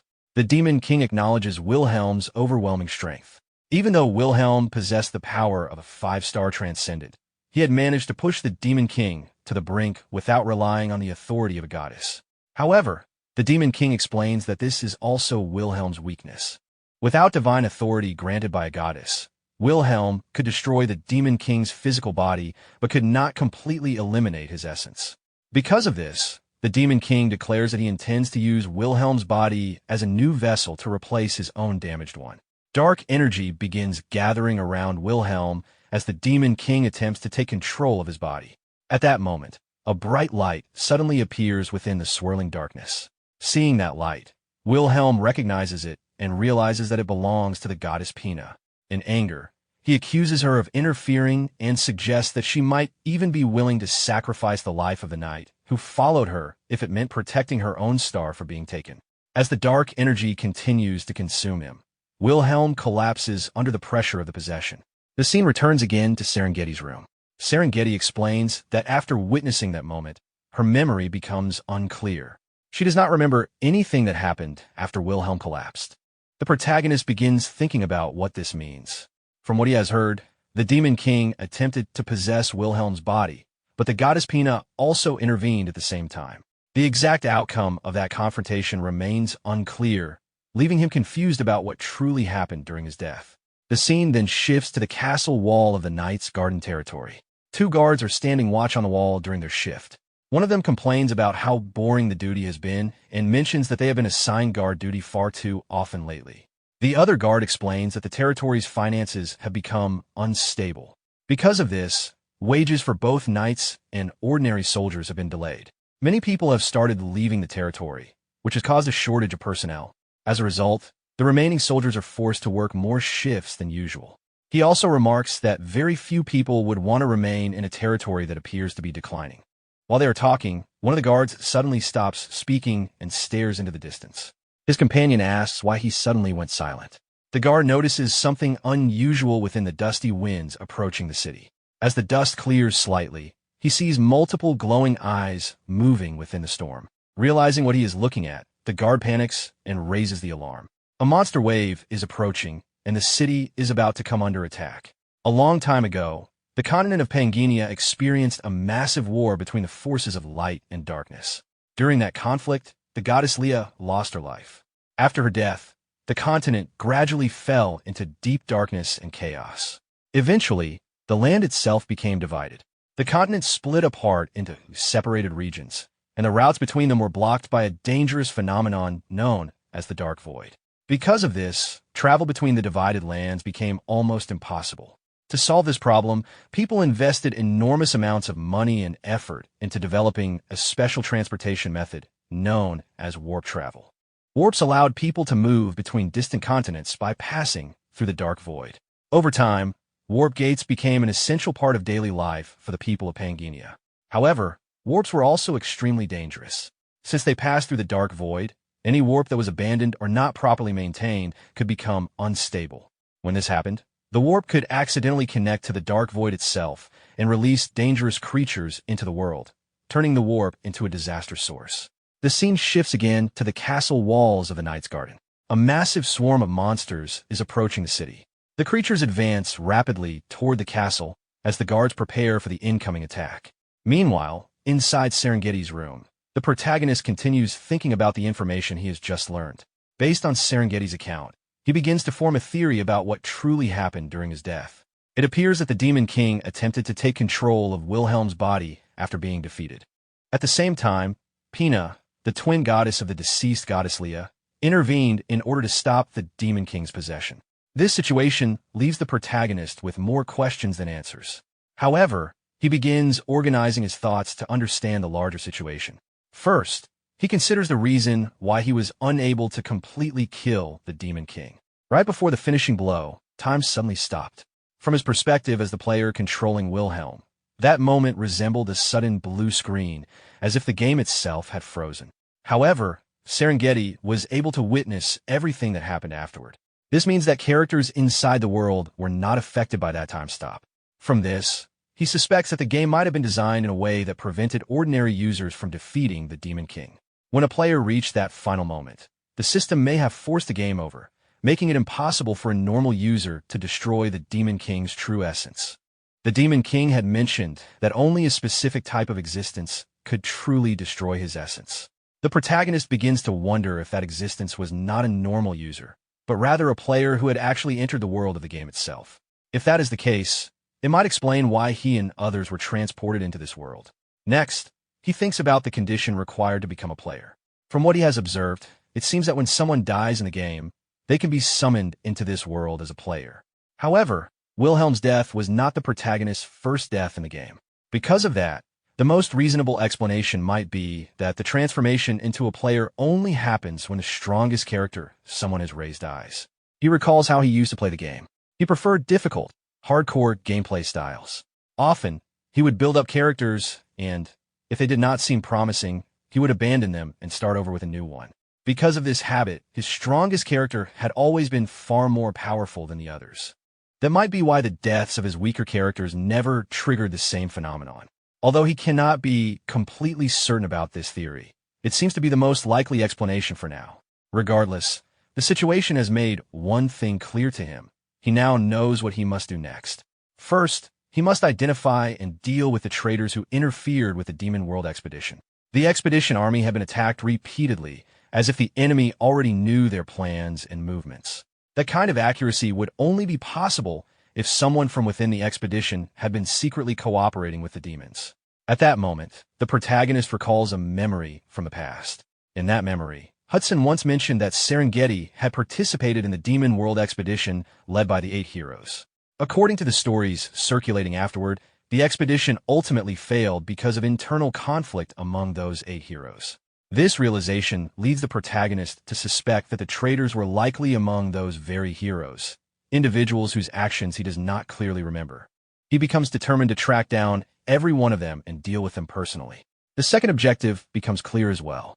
Since the Demon King's true essence was never completely destroyed, there's a high chance that the Demon King is still alive somewhere. If the Demon King truly is the root cause behind the events that turned them into players, then destroying him completely may also bring an end to the entire situation. Just as he finishes organizing his thoughts, someone urgently knocks on the door. Hudson rushes into the room in a terrified state and quickly informs the protagonist that something extremely serious is happening. He reports that the city is under attack. The protagonist and Hudson immediately rush outside toward the city. When they arrive, they discover that large sections of the city are already burning. Chaos is spread throughout the streets as monsters rampage through the area. The warriors and soldiers stationed in the city attempt to fight back, but the monsters vastly outnumber them. Many defenders are being overwhelmed and killed as they struggle to protect the civilians. Isabella quickly analyzes the situation and explains that an invasion of this scale occurring directly inside the city most likely means that a monster wave has emerged from a nearby warp gate. Hearing this, the protagonist immediately realizes the cause of the disaster. Earlier, the noble Weiser had complained about the territory's financial problems. The protagonist now suspects that the man may have diverted funds that were supposed to be used for maintaining the warp gates. If the warp maintenance budget had truly been neglected, it would easily explain how a warp could have become unstable and released a monster wave directly into the city. At that moment, the Marquis Weiser himself arrives with a group of soldiers riding on horseback. They charge into battle and begin cutting down the monsters as they push forward through the burning streets. As the protagonist watches the noble fighting his way through the battlefield, he calls out to him. As the battle in the city intensifies, the Marquis notices the protagonist and immediately stops his horse. He seems surprised that Wilhelm's successor is still inside the city during such a dangerous situation. The protagonist quickly asks what exactly is happening. The Marquis explains that the city has already been heavily damaged by a monster wave. According to the information he has received, something has gone wrong with the 3 warp gates located in the east, west, and south of the territory. All of them appear to have malfunctioned at the same time. Hudson reacts with shock upon hearing that 3 warp gates failed simultaneously, realizing how abnormal and dangerous that situation is. Even the protagonist finds it difficult to believe. The Marquis then reluctantly asks the protagonist for help. Although he feels ashamed to ask, he admits that the city desperately needs assistance. If the Star Bearer fights alongside them, their chances of survival would increase significantly. At that moment, the protagonist receives several system notifications. A subquest appears, asking him to help defend the city. Completing it would grant honor points and a large amount of experience, while refusing it would cause him to lose honor. At the same time, a main quest activates. The objective is to stabilize the situation by shutting down the 3 overheated warp gates before powerful creatures from the abyss begin emerging from them. The quest includes a strict 30-minute time limit. The rewards will depend on how quickly the objective is completed, and clearing the mission fast enough could allow the player to access a special feature known as the Golden Scale Shop. However, the system also lists severe consequences if the time limit is exceeded. If 10 minutes pass, a powerful abyss creature known as the Black Flesh Hybrid will appear. If 20 minutes pass, an even stronger dragon flesh hybrid will emerge. If the full 30 minutes pass without success, a terrifying abyss ruler called the God's Flesh Hybrid will appear. After reading this information, the protagonist feels frustrated. In the middle of a citywide disaster, the system is suddenly throwing quests at him as if this were still a game scenario. Meanwhile, the Marquis continues pleading for help. With the current forces available in the city, he believes it is impossible to hold the monsters back for long. Hudson also begs the protagonist to help defend Serengeti's territory. However, Isabella warns Hudson not to make decisions based purely on emotion. The protagonist then analyzes the situation carefully. At the moment, the defenders are barely holding the line because only ordinary monsters are appearing. However, if 10 minutes pass and a hybrid monster emerges, the entire defense force will likely collapse instantly. Those creatures are far beyond the ability of anyone present to defeat. The only way to prevent that outcome is to destroy all 3 warp gates before 10 minutes pass. But achieving that objective would require fighting through a massive monster wave while simultaneously traveling to 3 different locations. The problem is that the city does not have enough available combat power. The ordinary soldiers are already busy defending civilians throughout the streets. That means only the Night Order, the protagonist, Hudson, and Isabella could attempt to break through the monster swarm and destroy the warp gates. From a strategic standpoint, the plan is extremely risky. The chances of success are very low. However, the protagonist also notices the special reward connected to the Golden Scale Shop. Although he does not fully understand it yet, he suspects that it may be connected to the Golden Scale fragment he currently possesses. Because of that possibility, ignoring the quest entirely may not be a good decision. Even so, the timing is terrible.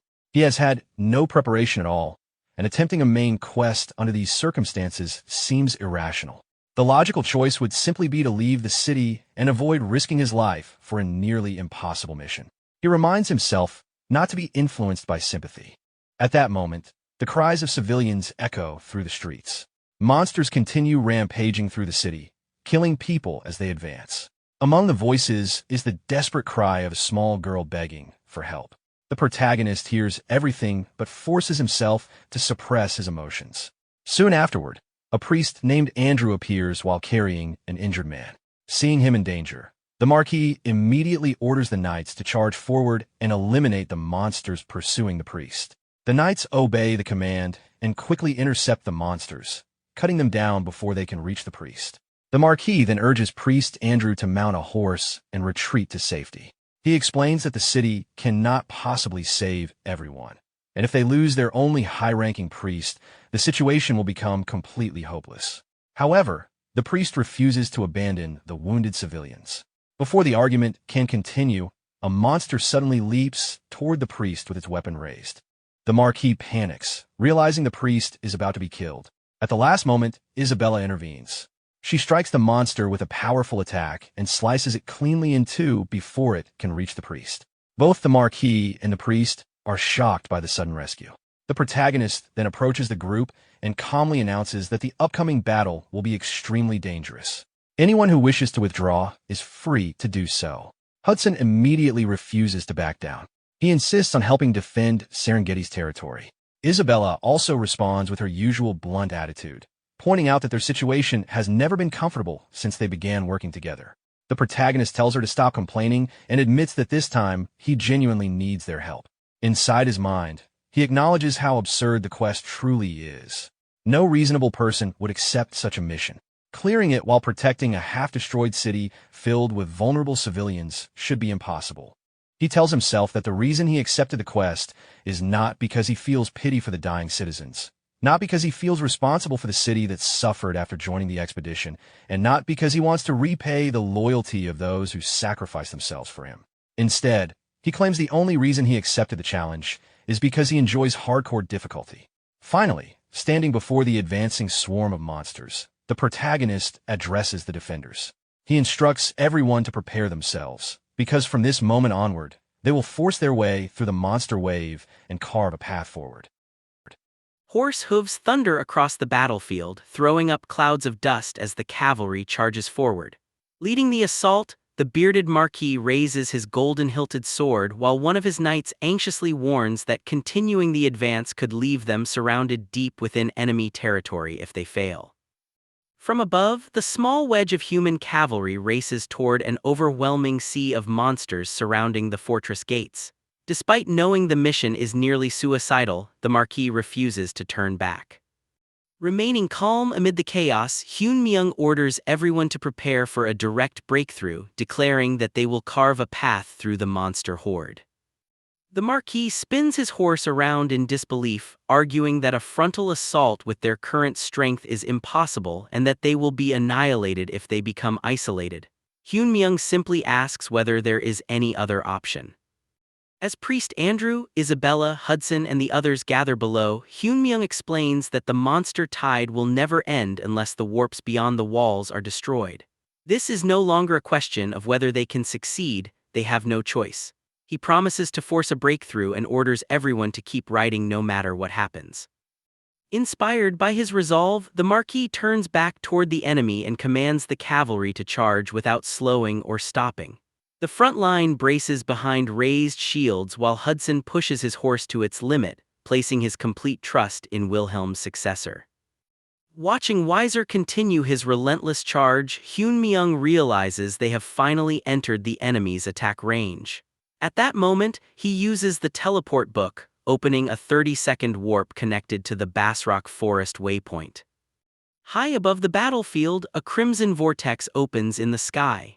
On the branches of Basrock Forest, an elite force of elven archers stands ready. Their commander declares that they have come to repay the forest's debt to their friend, and the archers immediately answer his call. A massive volley of arrows rains through the portal, devastating the monster vanguard below. Witnessing the unexpected support, the Marquis is stunned that the Dryads have come to their aid and realizes Hyun-myung had prepared this hidden advantage all along. As the arrows strike their targets, Hyun-myung recalls receiving the teleport book waypoint after returning a wind spirit to Basrock Forest. The completed subquest had earned him the achievements Dryad's Friend and Forest Repayment Asterisk, while also unlocking the Basrock Forest waypoint. The system had explained that the Dryads never betray someone they truly consider a friend. Returning to the present, Hyun-myung silently hopes that decision was not merely good fortune and asks his allies in the forest to show him the true meaning of friendship. Ahead, a colossal tentacled monster blocks the fortress entrance. Realizing Hyun-myung needs a path forward, the elven commander gathers an immense amount of mana, infuses a heavy arrow with the power of the forest, and assures his friend to keep advancing while he clears the way. The arrow erupts into a brilliant beam of teal light that tears through the sky, strikes the massive guardian head-on, and detonates with overwhelming force. The monster is destroyed, the surrounding orcs are obliterated, and the gateway is finally opened. As the dust settles, the human cavalry charges through the breach. Realizing the seemingly impossible obstacle has fallen, the soldiers erupt in celebration before pressing onward with renewed determination, knowing that all that remains is to destroy the warp. Riding with the cavalry, Hyun-myung quietly smiles as he surveys the destruction left by the elven commander's attack, realizing that such overwhelming power is what a level 9 raid boss is truly capable of. Before anyone can celebrate, the Marquis calls the army to attention. With 3 active warps surrounding the fortress, he explains that they have roughly 6 minutes before the hybrid emerges. To stop the endless monster wave, all 3 warps must be destroyed, so he orders the army to split into 3 groups and attack them simultaneously. Hyun-myung immediately objects, insisting that they divide into only 2 units instead. Surprised, the Marquis argues that leaving a warp unattended is impossible. Hyun-myung explains that although the Dryads have pinned down the main monster horde, large numbers of monsters are still guarding each warp. Dividing the Night Order into 3 groups would spread their forces too thin, making it impossible to destroy the warps in time.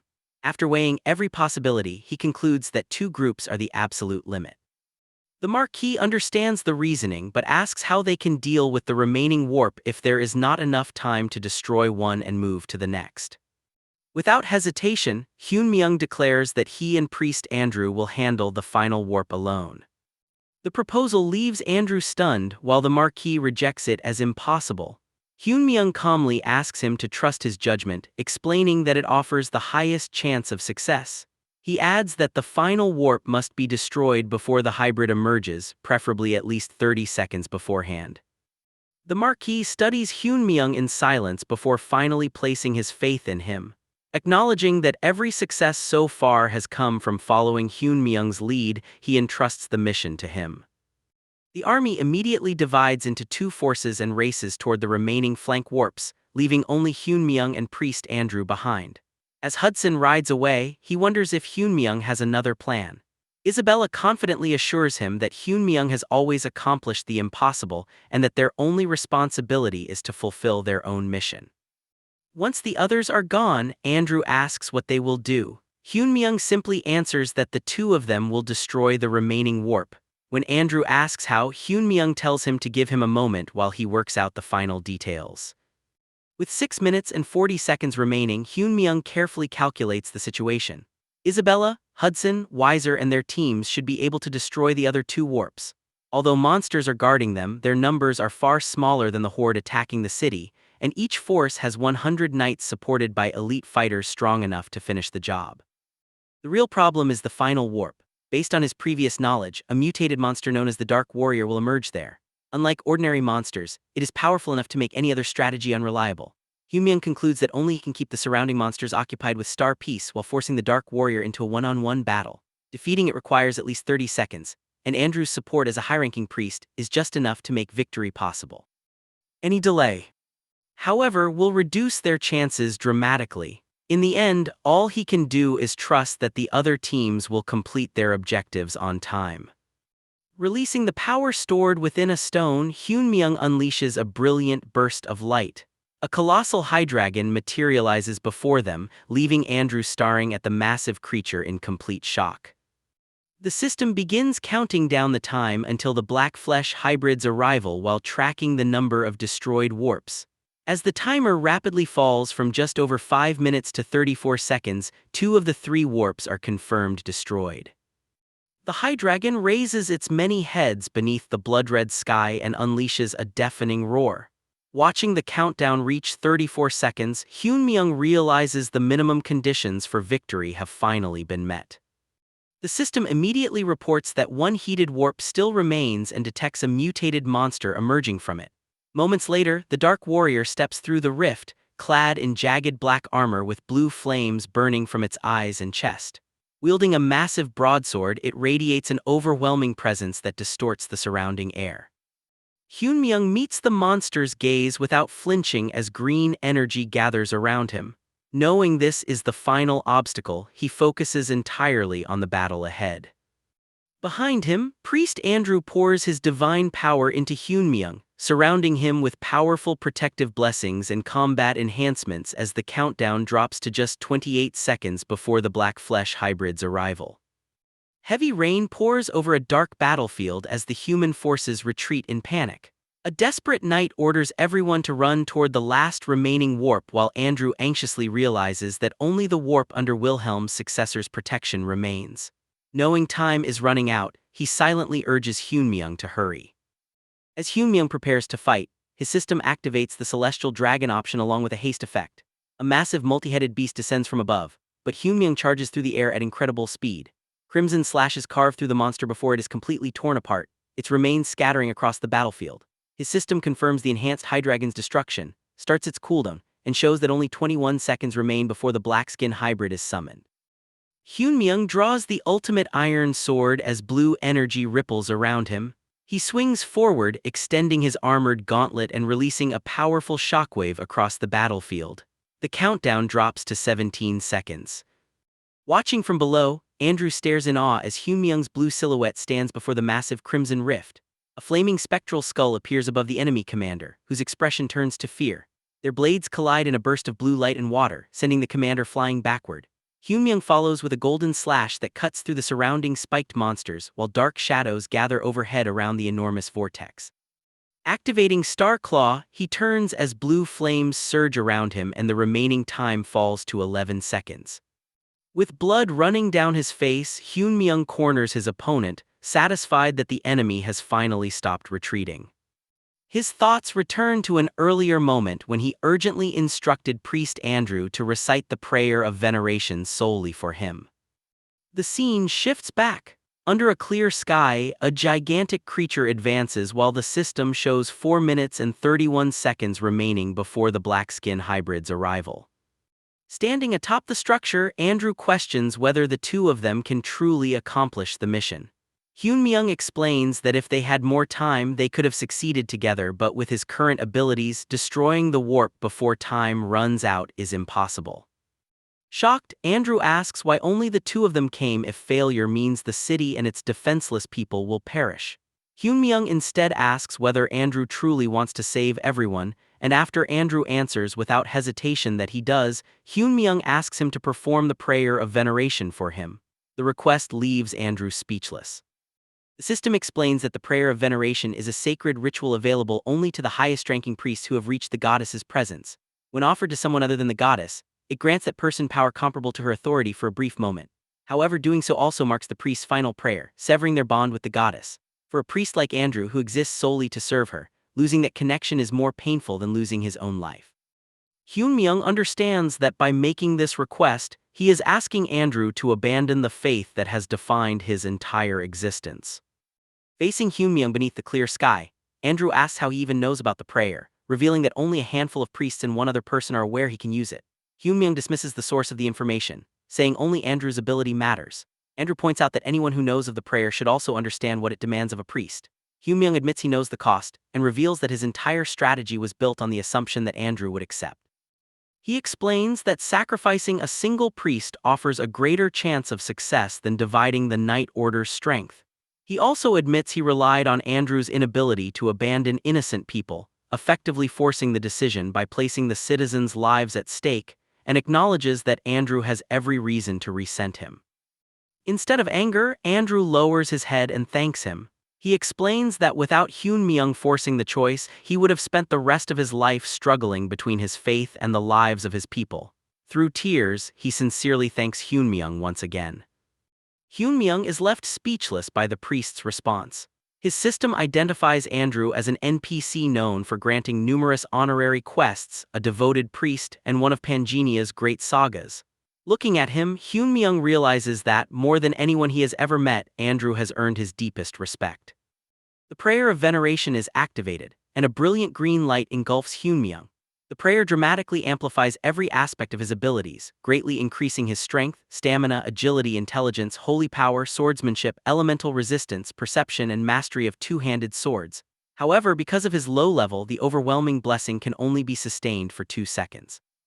Wrapped in the radiant aura, Hyun-myung faces a massive armored monster engulfed in blue flames. Feeling the overwhelming power flowing through him, he believes he can finally replicate Wilhelm's strength.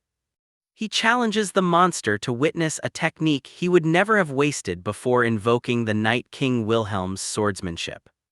His blade unleashes the genesis of heaven and earth, creating a colossal vortex that tears across the battlefield. The resulting explosion illuminates the entire sky, drawing the attention of the elven archers standing atop the city walls. Below, frightened citizens, including a parent shielding a child, stare upward in disbelief as soldiers and townspeople watch the brilliant light consume the battlefield.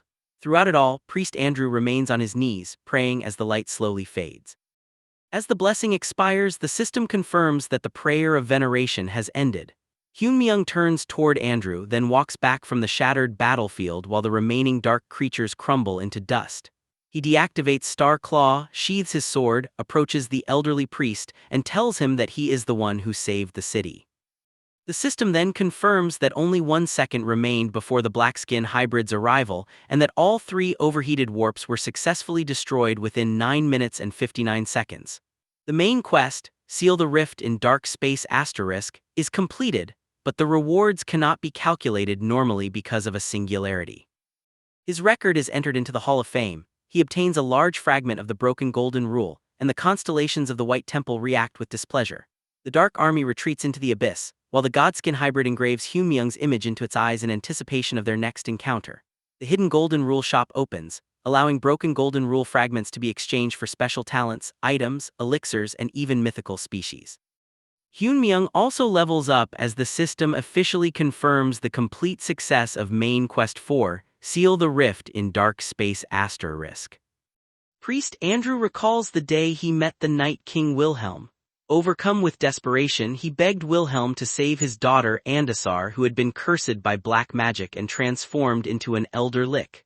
Despite her transformation into a monster, Andrew never stopped loving her. To protect both Andasar and everyone else, he sealed her away underground. As her demonic power continued to grow beyond his control, he secretly searched for someone strong enough to purify her while also being honorable enough to keep her existence a secret. After countless failed attempts, he finally found Wilhelm, who accepted the request without hesitation. Andrew led him to Andasar's hidden prison, where Wilhelm immediately recognized the situation and agreed to purify her. To Andrew, Wilhelm became the man who saved both his daughter and himself. Back in the present, the battle comes to an end as the remaining warped creatures are destroyed and the Dark Legion is forced back into the abyss. Andrew stares at Hyun-myung in disbelief after witnessing him use Wilhelm's swordsmanship and asks how he knows those techniques. Hyun-myung simply tells him that he is Wilhelm's successor. After removing his equipment, Hyun-myung watches as Andrew becomes emotional, believing it is fate that, after being saved by the master, he has now been saved again by the master's successor. Moments later, Andrew suddenly coughs up blood. Hyun-myung quickly rushes to support him, and Andrew explains that after using the prayer of reverence, his holy power has been completely exhausted, allowing the illness he had been suppressing for years to resurface. Realizing Andrew is in critical condition, Hyun-myung decides to take a chance despite not knowing whether it will succeed. Remembering Andrew's past connection with Wilhelm, he reminds the priest that, after Wilhelm carried his burden, Andrew had given him an indulgence with the promise that it could one day be used for him. Andrew is stunned, insisting that no one else should be able to use an indulgence. Ignoring his doubts, Hyun-myung activates it and absolves Andrew of his sins, hoping its divine power will save the dying priest. A rare indulgence is an authority that a high priest of the Order of the Goddess can grant only 3 times in their lifetime. According to the order's teachings, it can pardon any sin except the 10 evils, the unforgivable cardinal sins defined by the goddess. In practice, the written document is only a symbol. The true indulgence exists as an expression of the priest's faith and authority. In the game, it functions by removing suppression points, a penalty given to players for committing serious offenses. Hyunmyeong recalls that his contract with Dramat also relied on the power of faith rather than something physical. Since that principle worked once before, he decides to test whether it can work again. A warm, golden light envelops Andrew as his holy power begins returning. Shocked, Andrew cannot understand how it is possible since an indulgence should only be usable by the person it was originally granted to. Relieved that his gamble succeeds, Hyunmyeong quietly celebrates while Andrew struggles to make sense of what happened. Suspicious, Andrew questions whether Hyunmyeong received an indulgence from another priest, then even wonders if he acquired one through improper means and urges him to repent. Unable to reveal that he is actually Wilhelm, Hyunmyeong desperately searches for an excuse. Just as he considers knocking Andrew unconscious to avoid further questions, Isabella arrives to check on him. Seeing the perfect opportunity, Hyunmyeong quickly excuses himself and leaves before Andrew can continue questioning him. As Andrew calls after him, Hyunmyeong simply decides to treat the entire situation as a blessing from heaven. Soon afterward, the main quest rankings are updated, placing Randolph firmly in first place ahead of Gracia, Mint Choco is delicious, Darkstar and Barmush. The following day, the Dryads prepare to return to their forest using a teleportation book. Before leaving, they thank Hyunmyeong for saving them. He explains that he only helped because of a friend, while the Dryads promise to come to his aid whenever a friend is in danger. Although the city environment is uncomfortable for beings who live on the essence of the forest, the Dryads depart without showing any sign of hardship. With the invasion over, the city begins rebuilding. Lacking the funds to restore the damaged warp gate, the entire reconstruction is financed by Hudson. The city hires the kingdom's alchemists to repair and reinforce the warp gate so it cannot be corrupted again. The cost is enormous, but Hudson covers every expense. Meanwhile, Andrew has recovered his holy power but must spend time recovering from his illness. Until he is healthy enough to resume his duties, the city relies on healing potions instead of priests to care for the wounded. Isabella looks up at the vast sky as she and Hyunmyeong stand in a barren wasteland, asking where they're headed next. Hyunmyeong explains that he'll follow the star's guidance while also bringing back someone crucial for the battles ahead. When Isabella asks who it is, he reveals that he plans to awaken another dormant companion just like her, the Supreme Lightning Isaac, whose strength is essential for what's to come. A few days later, they reach the underground dungeon known as Raven Graveyard. After defeating the dungeon boss, Corpse Raven, system notifications confirm the victory and reward him with a broken golden scale fragment and an evolved Corpse Raven core. Relieved that the core dropped immediately, Hyunmyeong explains to Isabella that it's the key needed to enter Cramdal, the city where Isaac resides. The mention of Cramdal unsettles Isabella. A system description identifies it as the Demon City, ruled by the White King, the guardian deity of the North. It is home to intelligent demons, mythical creatures and unknown beings lurking beyond dimensional cracks. The city is described as an impregnable fortress beyond the reach of humans, the demon world, and even the ruler of the abyss. Hyunmyeong knows humans normally can't enter such a place, but that changes with the Corpse Raven core. As he prepares to absorb it, the hidden trait Glutton activates. Dark demonic energy erupts from his body, alarming Isabella while the system begins processing the transformation. Multiple notifications explain that the giant's anti-demon energy shatters the core's corruption. The iron-blooded monarch's heart neutralizes its curse and mental contamination. Beast Lord strengthens the evolved trait's dominance, and the mutation completes successfully. The process ends with Glutton evolving into Corpse Raven King, granting him the ability to summon Corpse Ravens based on his star energy.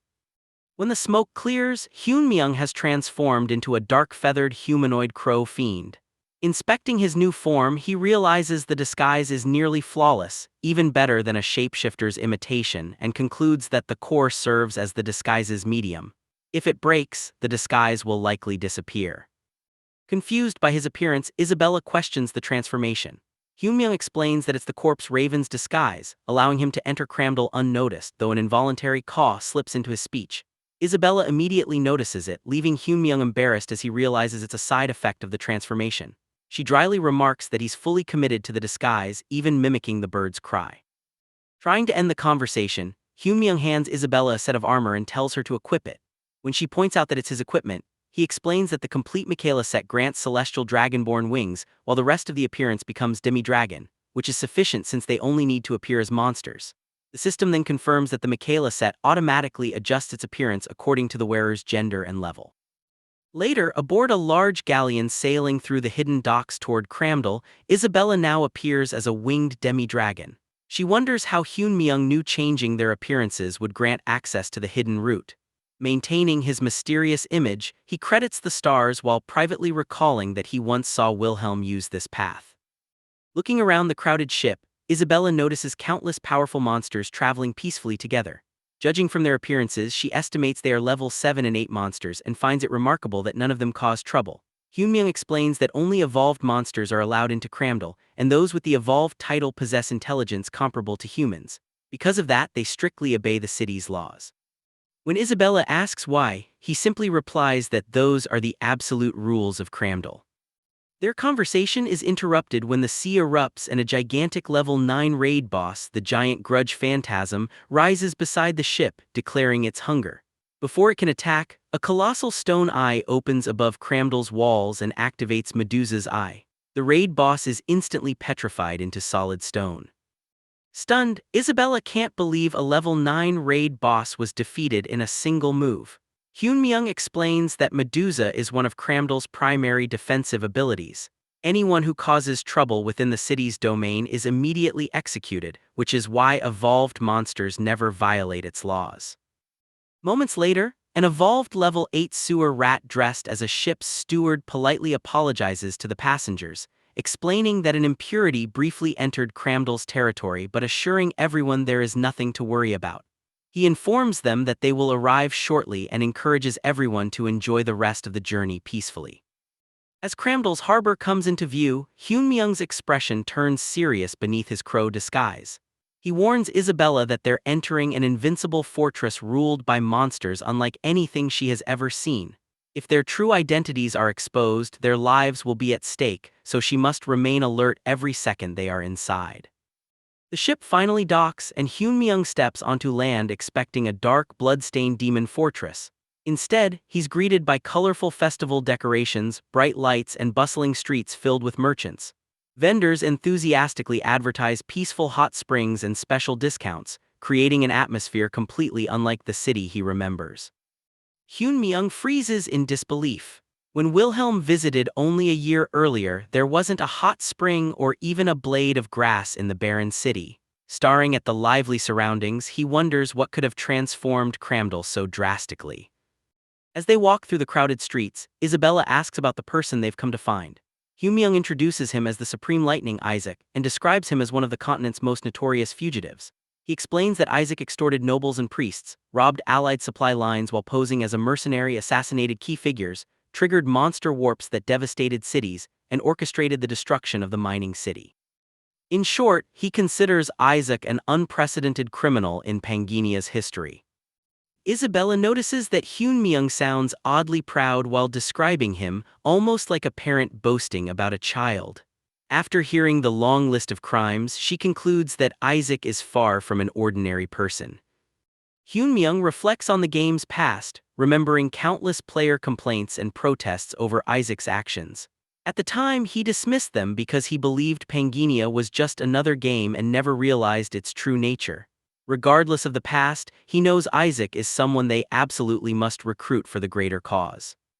Hearing that, Isabella's expression hardens. She promises that if Isaac poses even the slightest threat to Hyunmyeong, she will eliminate him without hesitation. Confident in her loyalty, Hyunmyeong says he can rely on her. As they continue searching, Isabella asks what Isaac looks like.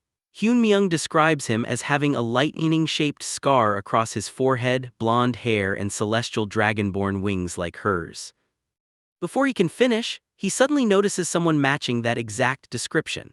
Turning around, he finds a blonde young man with a lightning-shaped scar and large dragon wings energetically trying to hand a tourist brochure to a passing monster while loudly promoting the city's hot springs and insisting they're the cheapest and best around. Hyunmyeong stands speechless as the legendary criminal he had just described enthusiastically advertises hot springs, completely shattering the terrifying image he had built up in Isabella's mind. The blonde young man continues aggressively waving his brochure in front of passing monsters, insisting that his hot spring offers the best prices and service while complaining that he's only trying to make a living. Unbothered by their reactions, the young man keeps shouting that no one should leave without visiting the hot spring before finally noticing the two of them starring. Irritated, he turns to confront them, but his expression instantly changes when he notices the celestial dragonborn wings on Isabella's back. Sensing an opportunity, Hyunmyeong quickly regains his composure and greets him as though meeting another half-dragon after 150 years. Isabella immediately understands the act and plays along, claiming it's been just as long since she met one of her own kind. Hyunmyeong warmly suggests they should catch up after such a long separation. Isaac, who had been arguing with customers moments earlier, looks at them as if they're insane. He points out that while Hyunmyeong resembles a corpse raven, Isabella is obviously human. Hyunmyeong quietly warns him to watch his words because Medusa's eyes are always watching. Seeing the massive defensive eye above the city, Isaac immediately falls silent. Hyunmyeong then addresses him by his true title, the lightning-severing hunter. Isaac is startled and demands to know how he knows that name. Hyunmyeong calmly repeats that Medusa's eyes are watching and warns him not to say anything unnecessary. When Isaac tries to act tough, Hyunmyeong makes it clear that they're in the same situation. He realizes that while Isabella's dragon wings are enough for monsters to recognize her as one of their own, Isaac sees through her disguise because he entered Cramdal the same way she did. Unlike Isabella, however, Isaac has concealed the rest of his equipment with an equipment invisibility potion, leaving only his wings visible. Hyunmyeong's great sage trait activates, revealing every piece of Isaac's hidden gear, including the Machella set and several high-grade accessories. Confident that he sees through the disguise completely, Hyunmyeong quietly tells Isaac that hiding the Machella set is pointless and gives him a choice: cooperate quietly or risk dying together if they're exposed. Isaac stares at him in stunned silence before suddenly bursting into exaggerated laughter to maintain appearances. Pretending everything is normal, he claims he was simply surprised to meet another half-dragon after so many years. He then casually introduces himself to Isabella and warmly greets her. Isabella politely introduces herself as a half-dragon, but her stiff delivery makes Hyunmyeong awkwardly point out that half-dragons don't actually speak that way. Wanting to get away from the public streets and the city's surveillance, Hyunmyeong suggests they continue their conversation somewhere more private. When Isaac asks where, Hyunmyeong immediately chooses a nearby hot spring.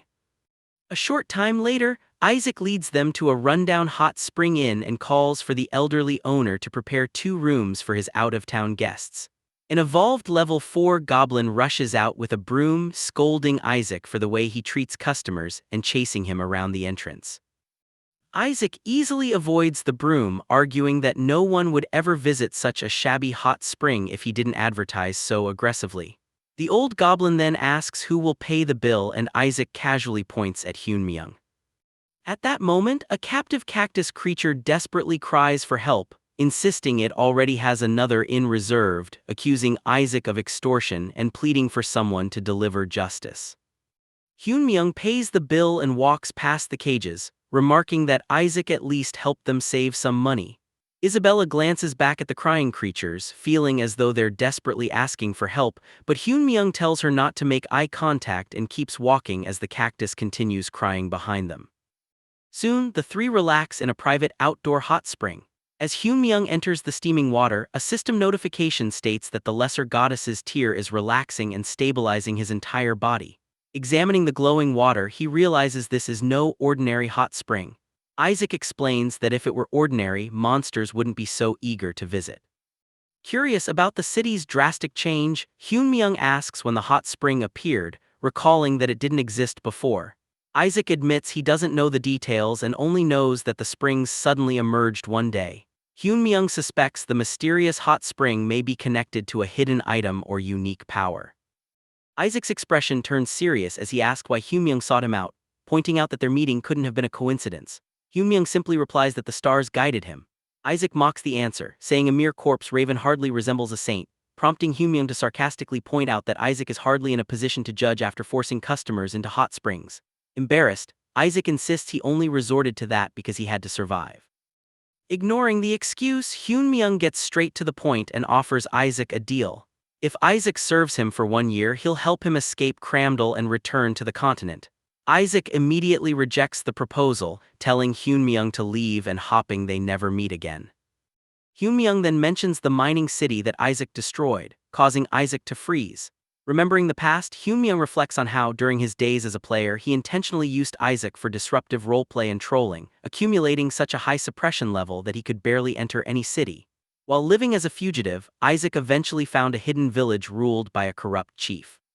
The village chief initially seemed like an ordinary petty villain who embezzled funds and bribed officials. Isaac decided to stay there temporarily, acting as the chief's loyal fixer simply for role-playing purposes. However, the chief proved far more capable and ruthless than expected. With Isaac's unquestioning support, he rapidly expanded his influence until he controlled an entire mining city. Although the chief promised Isaac unimaginable wealth and power, Isaac had already grown bored and intended to rob the place before leaving. Everything changed when he discovered the mines filled with countless starving, enslaved people taken from neighboring cities. The chief proudly admitted he had kidnapped them, bribed the royal guards to cover it up, and planned to grow even richer through forced labor. When a sick child appeared, the chief pretended to show concern before ordering the child executed to prevent any disruption to production. He coldly remarked that more children could always be born to replace the workers. Hearing the chief boast that they might one day buy the entire kingdom all thanks to Isaac, he finally realized the horrifying consequences of his actions. Overcome with guilt, he drew his blade, killed the village chief, and vowed to set everything right. Back in the present, Hyun-myung explains that Isaac's efforts to reform the mining city ultimately failed because the kingdom itself was hopelessly corrupt. One villain simply replaced another, continuing the endless cycle of exploitation. Realizing there was no other solution, Isaac unleashed a monster wave that completely destroyed the mining city. Although countless people lost their lives and homes, the catastrophe permanently ended the cycle of corruption. Hyun-myung believes that even without Isaac, the city was destined to fall into the hands of villains. He tells Isaac it's time to stop imprisoning himself in Cramdal because of that guilt. Isaac angrily slams the water, insisting Hyun-myung knows nothing about him. Unshaken, Hyun-myung argues that hiding out of guilt accomplishes nothing. When Isaac demands to know who he thinks he is, Hyun-myung calmly declares that he intends to defeat the Demon King. The bold claim leaves Isaac speechless. Hyun-myung extends his hand and says that if Isaac truly wants to atone, he should stop hiding and instead help save the world. That's why he's gathering trustworthy companions who will never betray him. Isaac questions how someone he just met can trust him so completely. Hyun-myung answers without hesitation that he knows far more about Isaac than Isaac realizes, perhaps even more than Isaac knows about himself. Completely bewildered, Isaac admits he can't understand anything Hyun-myung is saying and scoffs at the idea that the King of Crows could ever defeat the Demon King. Rather than argue, Hyun-myung proposes a bet instead. He explains that in Cramdal, status determines a monster's superiority, and he intends to prove he is no ordinary crow. His plan is to enter the Tower of Mysteries and obtain a mystery from the Hall of Mysteries as proof of his status. As soon as he declares his objective, a system window appears, updating the main quest. It instructs him to obtain his first mystery from the Hall of Mysteries, with rewards determined by the mystery he acquires. An ominous system explanation appears, describing arcana as a visual trait in the game world. For humans, it is nothing more than decoration, but for monsters it represents species qualification and status. In the demon world, stronger arcana means higher standing. The system also shows the major monster ranks from normal monster to raid boss. It then explains that high-rank arcana does not directly grant power, but strong monsters usually possess better arcana, making it a symbol of strength. One of the best places to obtain such arcana is the Hall of Arcana in Cramdal, where countless monsters risk their lives to climb higher and prove themselves. Back at the Hot Spring Inn, Hyun-myung questions whether Isaac really expects him to prove himself at the Hall of Arcana. Isaac warns that a corpse raven like him would be torn apart and die within 30 minutes, but Hyun-myung remains calm and says that would be unfortunate. Isaac eventually gives in and says the hall opens in 2 days, adding that if Hyun-myung truly succeeds, he will follow him however he wants. 2 days later, Hyun-myung and Isabella arrive at the crowded plaza outside the massive gates. Hyun-myung remarks that there are more participants than expected, though most are only spectators. He then asks Isabella whether she plans to challenge the hall as well, but she explains that she already has an arcana. When she reveals her shimmering blue scales, Hyunmyoung immediately recognizes them as Jormungandr's scales and asks where she got such an arcana. Isabella recalls that one day she dreamed of a massive serpent wrapping around her, and after that she obtained the arcana. However, it has no special abilities. Hyunmyoung silently connects the dots and realizes that Jormungandr's scales is one of the 32 stars, an arcana that grants the right to seek Jormungandr's star. He also remembers that the Desert Queen must have recognized Isabella's arcana and kept her close as a princess. That makes him suspect their connection may not be over yet. Before he can think further, a loud announcement tells all participants to finish their preparations and gather at the entrance. Hyunmyoung leaves Isabella behind and joins the registration line. As he waits, he notices several enormous monsters around him, including a true blood kin, a mature leviathan, and a minotaur king. He realizes that calamity-class monsters have gathered here, which is unusual. Above the plaza, one of Cramdal's elite warriors announces that formidable challengers have arrived and that one of the seats among the 5 great warriors, the new pillars of Cramdal, may still be filled. The White King is apparently waiting for someone qualified to take that seat. Hyunmyoung concludes that this sudden gathering is tied to the selection of new pillars, which is why powerful monsters have come here. He recalls that the 4 great warriors already include Medusa, and each of them would require a top 30 user to fight. He wonders why Cramdal would need even another one. At that moment, a huge elite monster pushes into him and tells him to move aside, mocking the idea that a raven like him could challenge the Hall of Arcana. Another monster joins in, saying this is a place for high-ranking beings and that a raven, no matter how strong it seems for its species, still belongs to a low rank. It tells him to know his place. The Hall of Arcana then opens, and a loud voice counts down the seconds before entry. Hyunmyoung's expression turns cold. He calls the bully a worm and steps past him, quietly promising to remember his face. A bright portal opens, pulling him into the tower's separate dimension. He immediately recognizes the interior as expected and reflects that this was the one place Wilhelm could not reach the highest reward. During his first attempt, information was limited, so he had not realized a second challenge would be impossible and had stopped halfway. This time, however, he already knows the strategy. A system warning appears, showing that the first trial consists of 1,000 level 4 skeleton soldiers. Their level matches the challenger's level, all tools except equipped gear are forbidden, and all blessings and protection effects are stripped away. Thousands of skeletons begin forming around him. Hyunmyoung recalls that Wilhelm's experience revealed 2 harsh conditions for clearing the hall: entering at the lowest possible level and exceeding the standard stats for that level through overwhelming performance. He also knows that without the bonus stats from more than 200 talents and the absurd support of his 13 hidden traits, reaching Cramdal itself would have been impossible. With that in mind, Hyunmyoung spreads his wings and activates Corpse Raven Summoning. A bright blue aura erupts as the skill triggers, and the system confirms that the number summoned depends on the user's star energy while the damage scales with the user's stats. Flocks of massive spectral corpse ravens descend from the sky, tearing through the skeleton army and reducing it to dust. As the battlefield is wiped clean, Hyunmyoung reflects on why obtaining the corpse raven core was so important. Beyond allowing him to enter Cramdal, he specifically needed the corpse raven because its abilities excel in large-scale combat. Although corpse ravens are only low performance level 4 raid boss monsters, they are among the strongest classes for overwhelming weaker enemies. As a lower-ranked monster, their skills also improve much faster than those of higher-ranked species. System notifications rapidly fill his vision as countless skeleton soldiers are defeated. Each kill increases the proficiency of Corpse Raven summoning, allowing him to summon additional ravens. Hyunmyoung calmly walks across the shattered remains, knowing that while his character level won't increase because of his overwhelming talent count, skill proficiency is gained separately. That lets him rapidly strengthen his abilities here. With his unique combination of talents, hidden traits, and class mechanics, he concludes that only he can truly reach the end of the hall. Meanwhile, outside the tower, Isaac is back promoting the hot spring, forcing a passing cactus to carry stacks of promotional flyers. The cactus angrily protests, insisting it's a customer, but Isaac can't understand its speech and simply assumes it's responding. He continues explaining that handing out flyers is the most effective strategy. Their conversation is interrupted when a brilliant pillar of light erupts from the Hall of Arcanas. Monsters throughout the city stare at the glowing tower in disbelief as they realize someone has already cleared the first floor in less than 3 hours. Watching the commotion, Isabella asks what the light means. Isaac explains that whenever someone clears a floor of the Hall of Arcanas for the first time, that floor illuminates, allowing everyone to track the challenger's progress. When Isabella asks why everyone is so shocked, Isaac explains that clearing the first floor itself isn't unusual since it has roughly a 30% completion rate. The real surprise is the speed. No one in Cramdell's history has ever cleared it this quickly, not even the White King.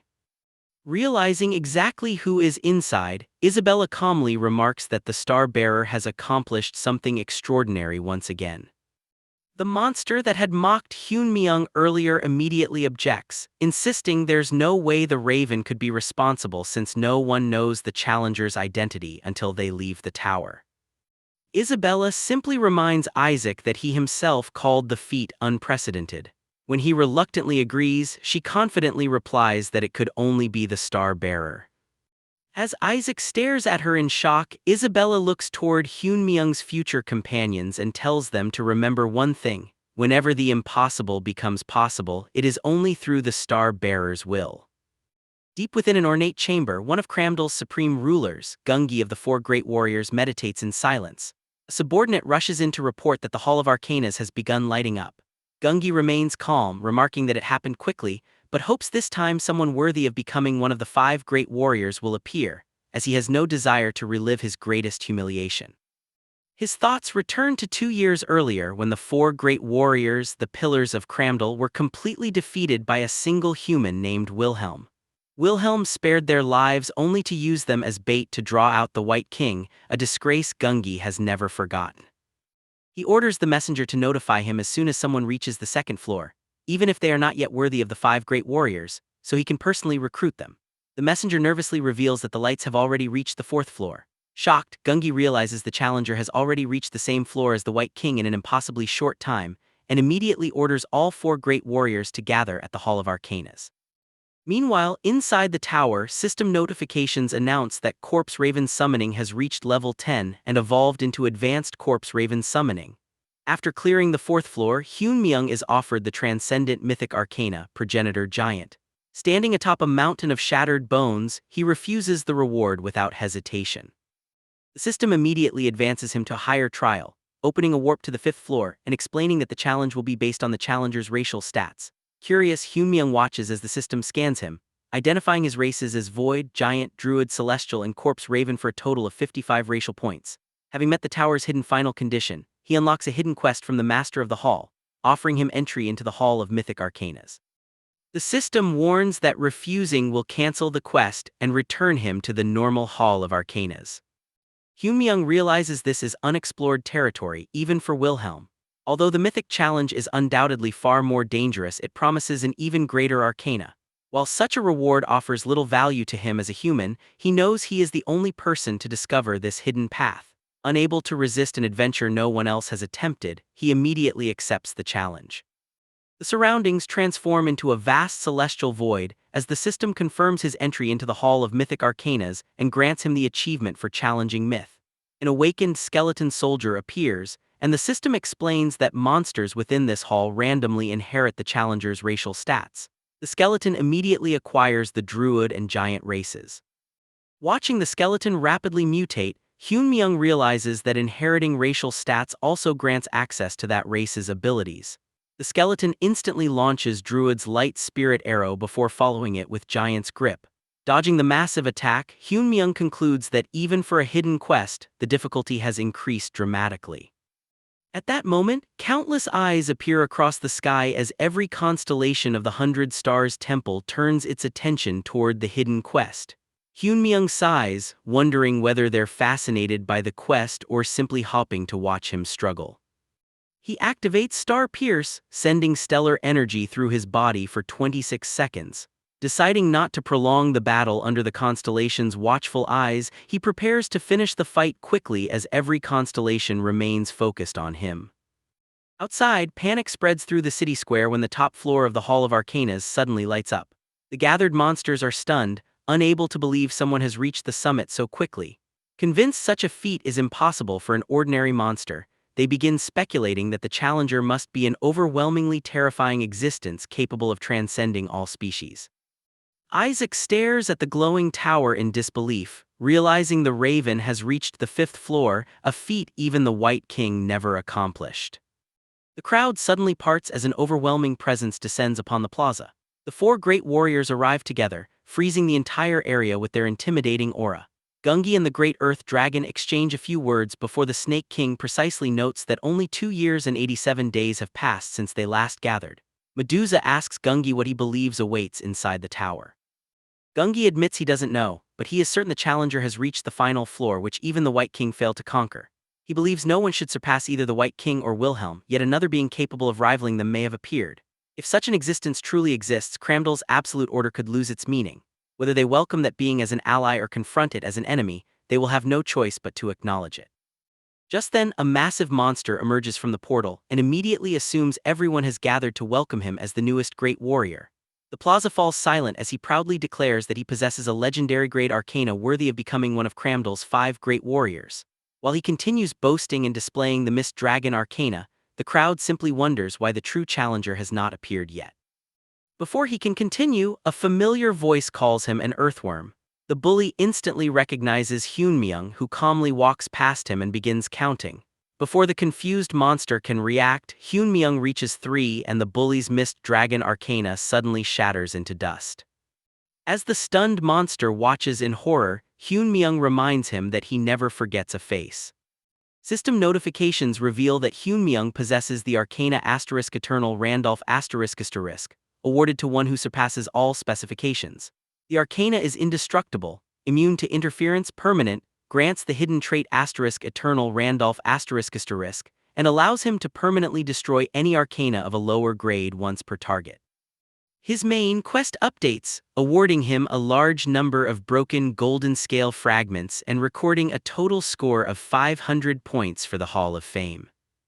A flood of notifications follows as multiple constellations acknowledge his achievement.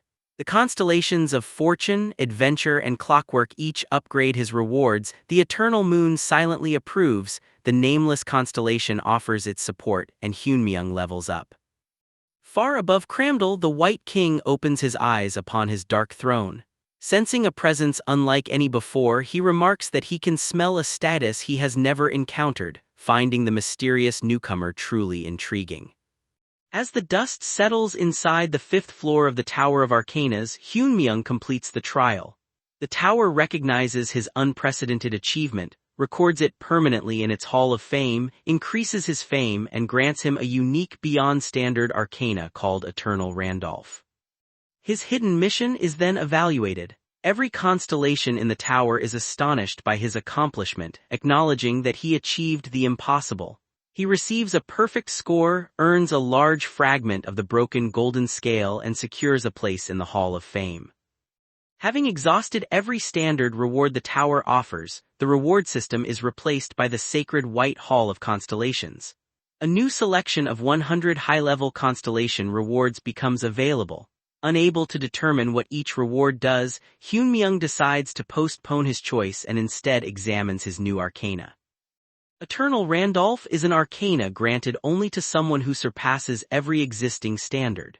It can permanently destroy lower-ranked arcanas once per target, cannot be destroyed, blocks all outside interference, remains active under any circumstance, and grants him a hidden trait with the same name. Although the arcana has no visible form, color, or scent, Hyunmyeong clearly senses its overwhelming authority. Realizing its extraordinary power, he leaves the tower. Back in the city square, he finds the defeated monster in panic after losing its arcana and attempting to attack him.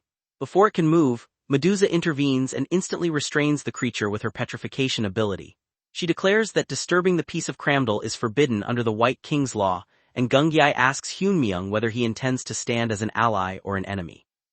Hyunmyeong calmly replies that his decision depends on how they treat him. His confidence unsettles the surrounding guards, but they admit his status cannot be ignored. Medusa lowers her hostility and explains that they wish to inform the White King of the appearance of someone worthy of standing beside them. She invites him to the royal castle. Hyunmyeong accepts on the condition that his companions accompany him, and Medusa agrees. Later, the group arrives at the White King's castle. As they walk through its heavily guarded halls, Isak wonders how he ended up there. Hyunmyeong reminds him of his earlier promise to stand by him if his status proved genuine, then asks whether he intends to become his subordinate or his slave. Isak lowers his head and chooses to become Hyunmyeong's subordinate as they approach the throne room. On the way, Isabella quietly questions whether meeting the White King in person is truly necessary. Hyunmyeong explains that refusing the invitation would serve no purpose and reveals that he also has something he wants from the White King, leaving Isabella curious about his real objective. The royal guards stop before the White King's chambers and open the massive doors, revealing the ruler seated upon his throne. The White King immediately recognizes Hyunmyeong as the crow who conquered the Tower of Arcanas. Although he remarks that Hyunmyeong appears fragile, he admits the achievement is impressive. Hyunmyeong remains completely calm and openly comments on the White King's lack of courtesy during their first meeting. His companions and the surrounding monsters are stunned by his fearless attitude. In response, the White King releases a fraction of his overwhelming aura, filling the throne room with immense pressure. Hyunmyeong immediately realizes that without his hidden traits, the pressure alone would have been enough to stop his heart. Remembering what he knows about Pangenia, he recalls that monsters gain experience by defeating monsters, players, and NPCs. Unlike players, they have no level cap, allowing them to grow indefinitely if they survive.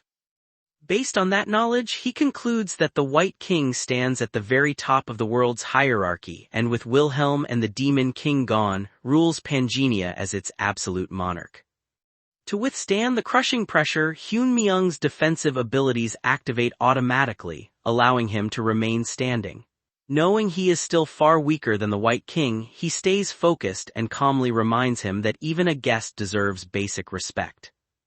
Watching him endure the aura without moving, Isak is left speechless. He already knew Hyunmyeong was extraordinary, but seeing him remain composed under the White King's presence makes him wonder if Hyunmyeong could truly rival the ruler. The White King suddenly withdraws his aura and bursts into laughter. Amused by Hyunmyeong's composure, he admits he now understands why the four great warriors brought him there.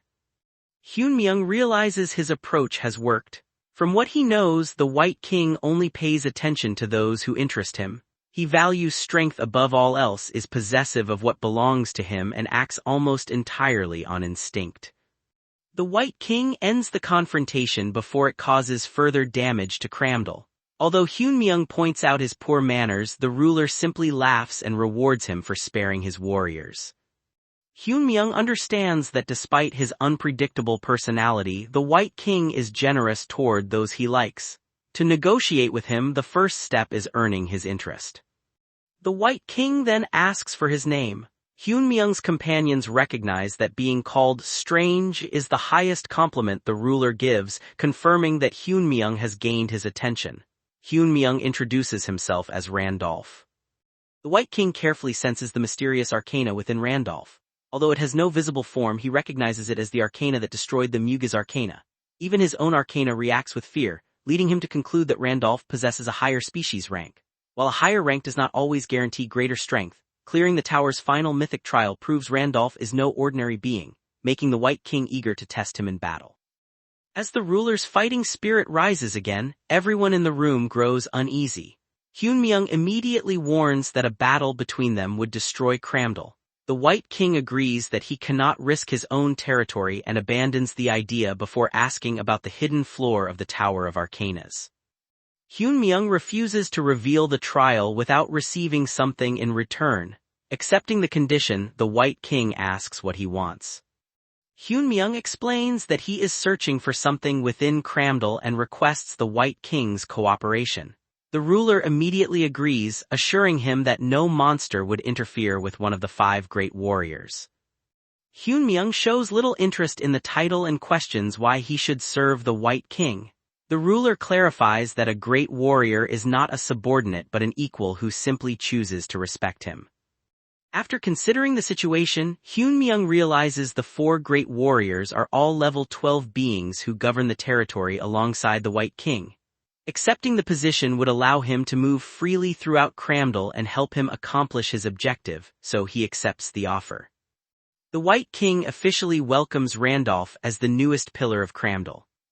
Later, Hyunmyeong visits the Serpent King, the ruler of Necruvale and one of the great warriors. He asks for help searching Cramdal, but the Serpent King dismisses the request and tells him to ask someone else. When Hyunmyeong reminds him that the White King personally promised his cooperation, the Serpent King stops and asks what could be important enough to invoke the ruler's name and why Hyunmyeong chose him specifically. Hyunmyeong finally reveals that the one he has been searching for all along is the Serpent King himself. He expresses his interest in him and requests permission to enter his sanctuary, leaving the Serpent King completely confused. She immediately misunderstands his intentions, assuming he joined the 5 great warriors to pursue her, and angrily rejects the idea. Hyunmyeong quickly clears up the misunderstanding, explaining that he came because he heard she deeply appreciated art. When she is caught off guard by the compliment, he reveals that he has been searching for an artist like her and asks to see the famous corpse art displayed in her sanctuary. His request reminds him of a conversation he had before leaving the knight's garden. At the time, he had asked Priest Andrew for a letter of absolution. Since it was a quest reward, Andrew explained that he could not simply give it away. Knowing this, Hyunmyeong proposed a trade. Drawing on memories from his previous life as Wilhelm, Hyunmyeong recalled purifying Andrew's daughter Andasar after she had become an elder lich. Although she was purified, she could never fully regain a human body and eventually died. Her body was later stolen, and after arriving in Cramdal as Wilhelm, he learned that the Serpent King had taken it. Using that knowledge, Hyunmyeong promised to recover Andasar's body in exchange for 2 letters of absolution, one needed to retrieve her remains and another as his reward. The proposal left Andrew surprised by the request.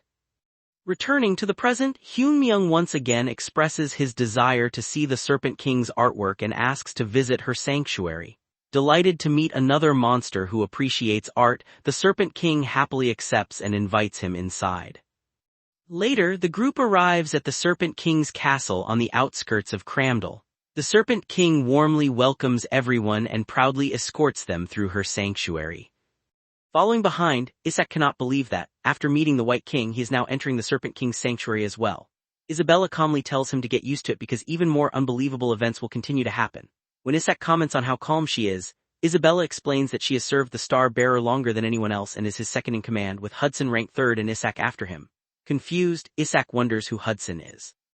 As they continue deeper into the sanctuary, Isak recalls the terrifying rumors that the Serpent King once turned an entire city into a field of corpses. Seeing her current behavior, he begins to question whether those stories were exaggerated.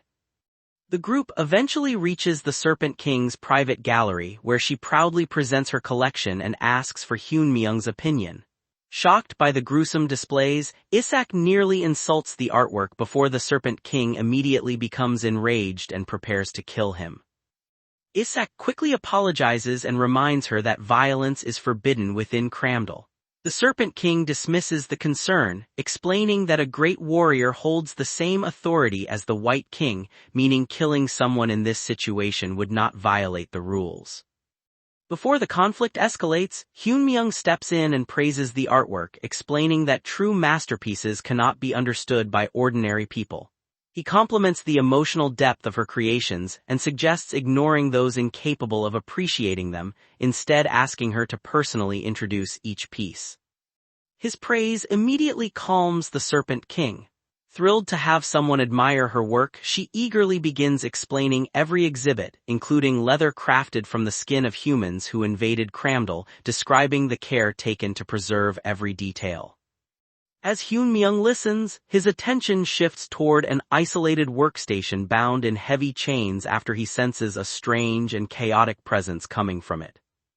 The Serpent King notices Hyunmyeong's interest in one of the unfinished works and explains that it is still incomplete. When he asks to examine it, she allows him to do so and reveals the restrained remains of a rare elder lich. She explains that she intended to turn it into a Dullahan but was unable to complete the process. The moment Hyunmyeong sees the body, he realizes it is Andasar, the person he has been searching for. The Serpent King explains that the corpse cannot be stabilized. Although only fully purified bodies can be used in her artwork, this one remains trapped in a constant frenzy. Every attempt to work on it causes its energy to spiral out of control, making it impossible to use. Seeing the opportunity, Hyun-myung asks if he can have the corpse since she has no use for it. The Serpent King agrees, saying that if he can handle something even she cannot control, she is willing to give it to him. As he approaches the unstable body, Hyun-myung recalls why the Serpent King failed. Andasar is neither fully human nor fully monster. The sins accumulated while she existed as an elder lich remained after she partially returned to human form, building up an oppression stat that forced her into a permanent frenzy state. Remembering the game's mechanics, Hyun-myung knows that human-type characters who accumulate too much oppression enter a frenzy state and suffer severe penalties. The only way to remove that condition is by reducing the oppression stat with a letter of absolution. Taking out one of the letters of absolution he obtained for this purpose, Hyun-myung uses it on Andasar. The divine power immediately purifies her, reducing her oppression and completely removing the frenzy state. The Serpent King is astonished. She had never imagined that someone could effortlessly purify a material even she could not handle.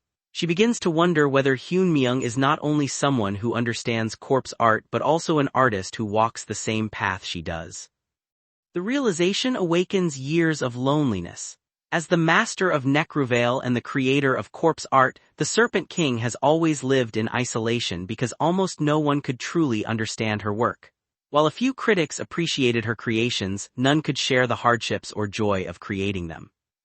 Believing she had finally found someone who truly understood her art, the Serpent King becomes overwhelmed with emotion. With tears in her eyes, she embraces Hyun-myung and expresses her joy at finally meeting someone like him. At the same time, Hyun-myung successfully recovers part of Andasar's body, bringing him one step closer to fulfilling the promise he made to Andrew. Meanwhile, a month passes since monsters first invade Earth, and the existence of Dimension Warriors becomes public. During that time, the interdimensional community grows into the world's largest source of information, attracting over 1 billion visitors. Renowned Dimension Warriors actively share strategies and survival guides there, making it the most trusted source of information for governments and civilians facing the ongoing crisis. The community is managed by a mysterious figure known as Master, who began recruiting Dimension Warriors even before the first invasion.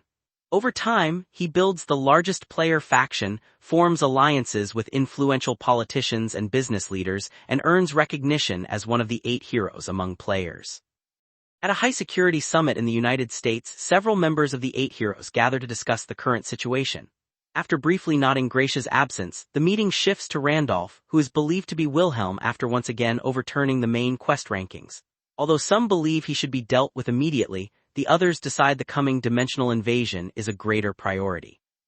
They explain that the previous monster attacks were merely scouts. Once the dimensional rift fully opens, the real invasion will begin, and ordinary military forces will no longer be able to protect humanity.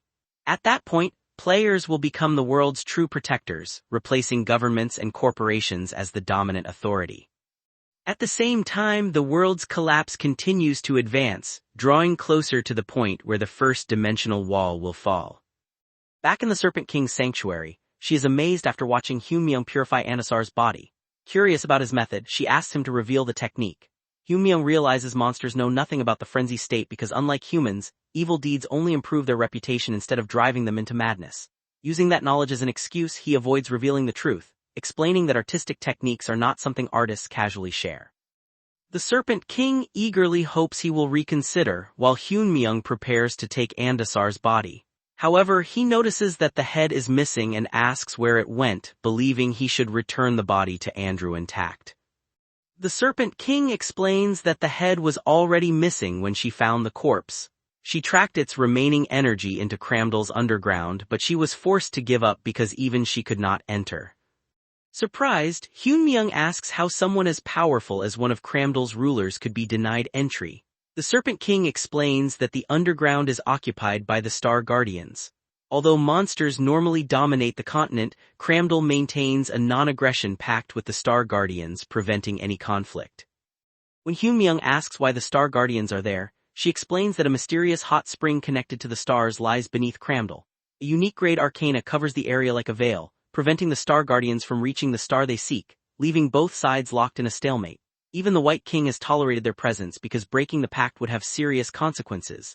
She advises Hyunmyeong to forget about recovering the missing head. Instead, Hyunmyeong calmly decides the problem can simply be solved by removing the star guardians. Before leaving, he asks the Serpent King to inform the White King that he will eliminate the unwanted guests occupying Cramdal.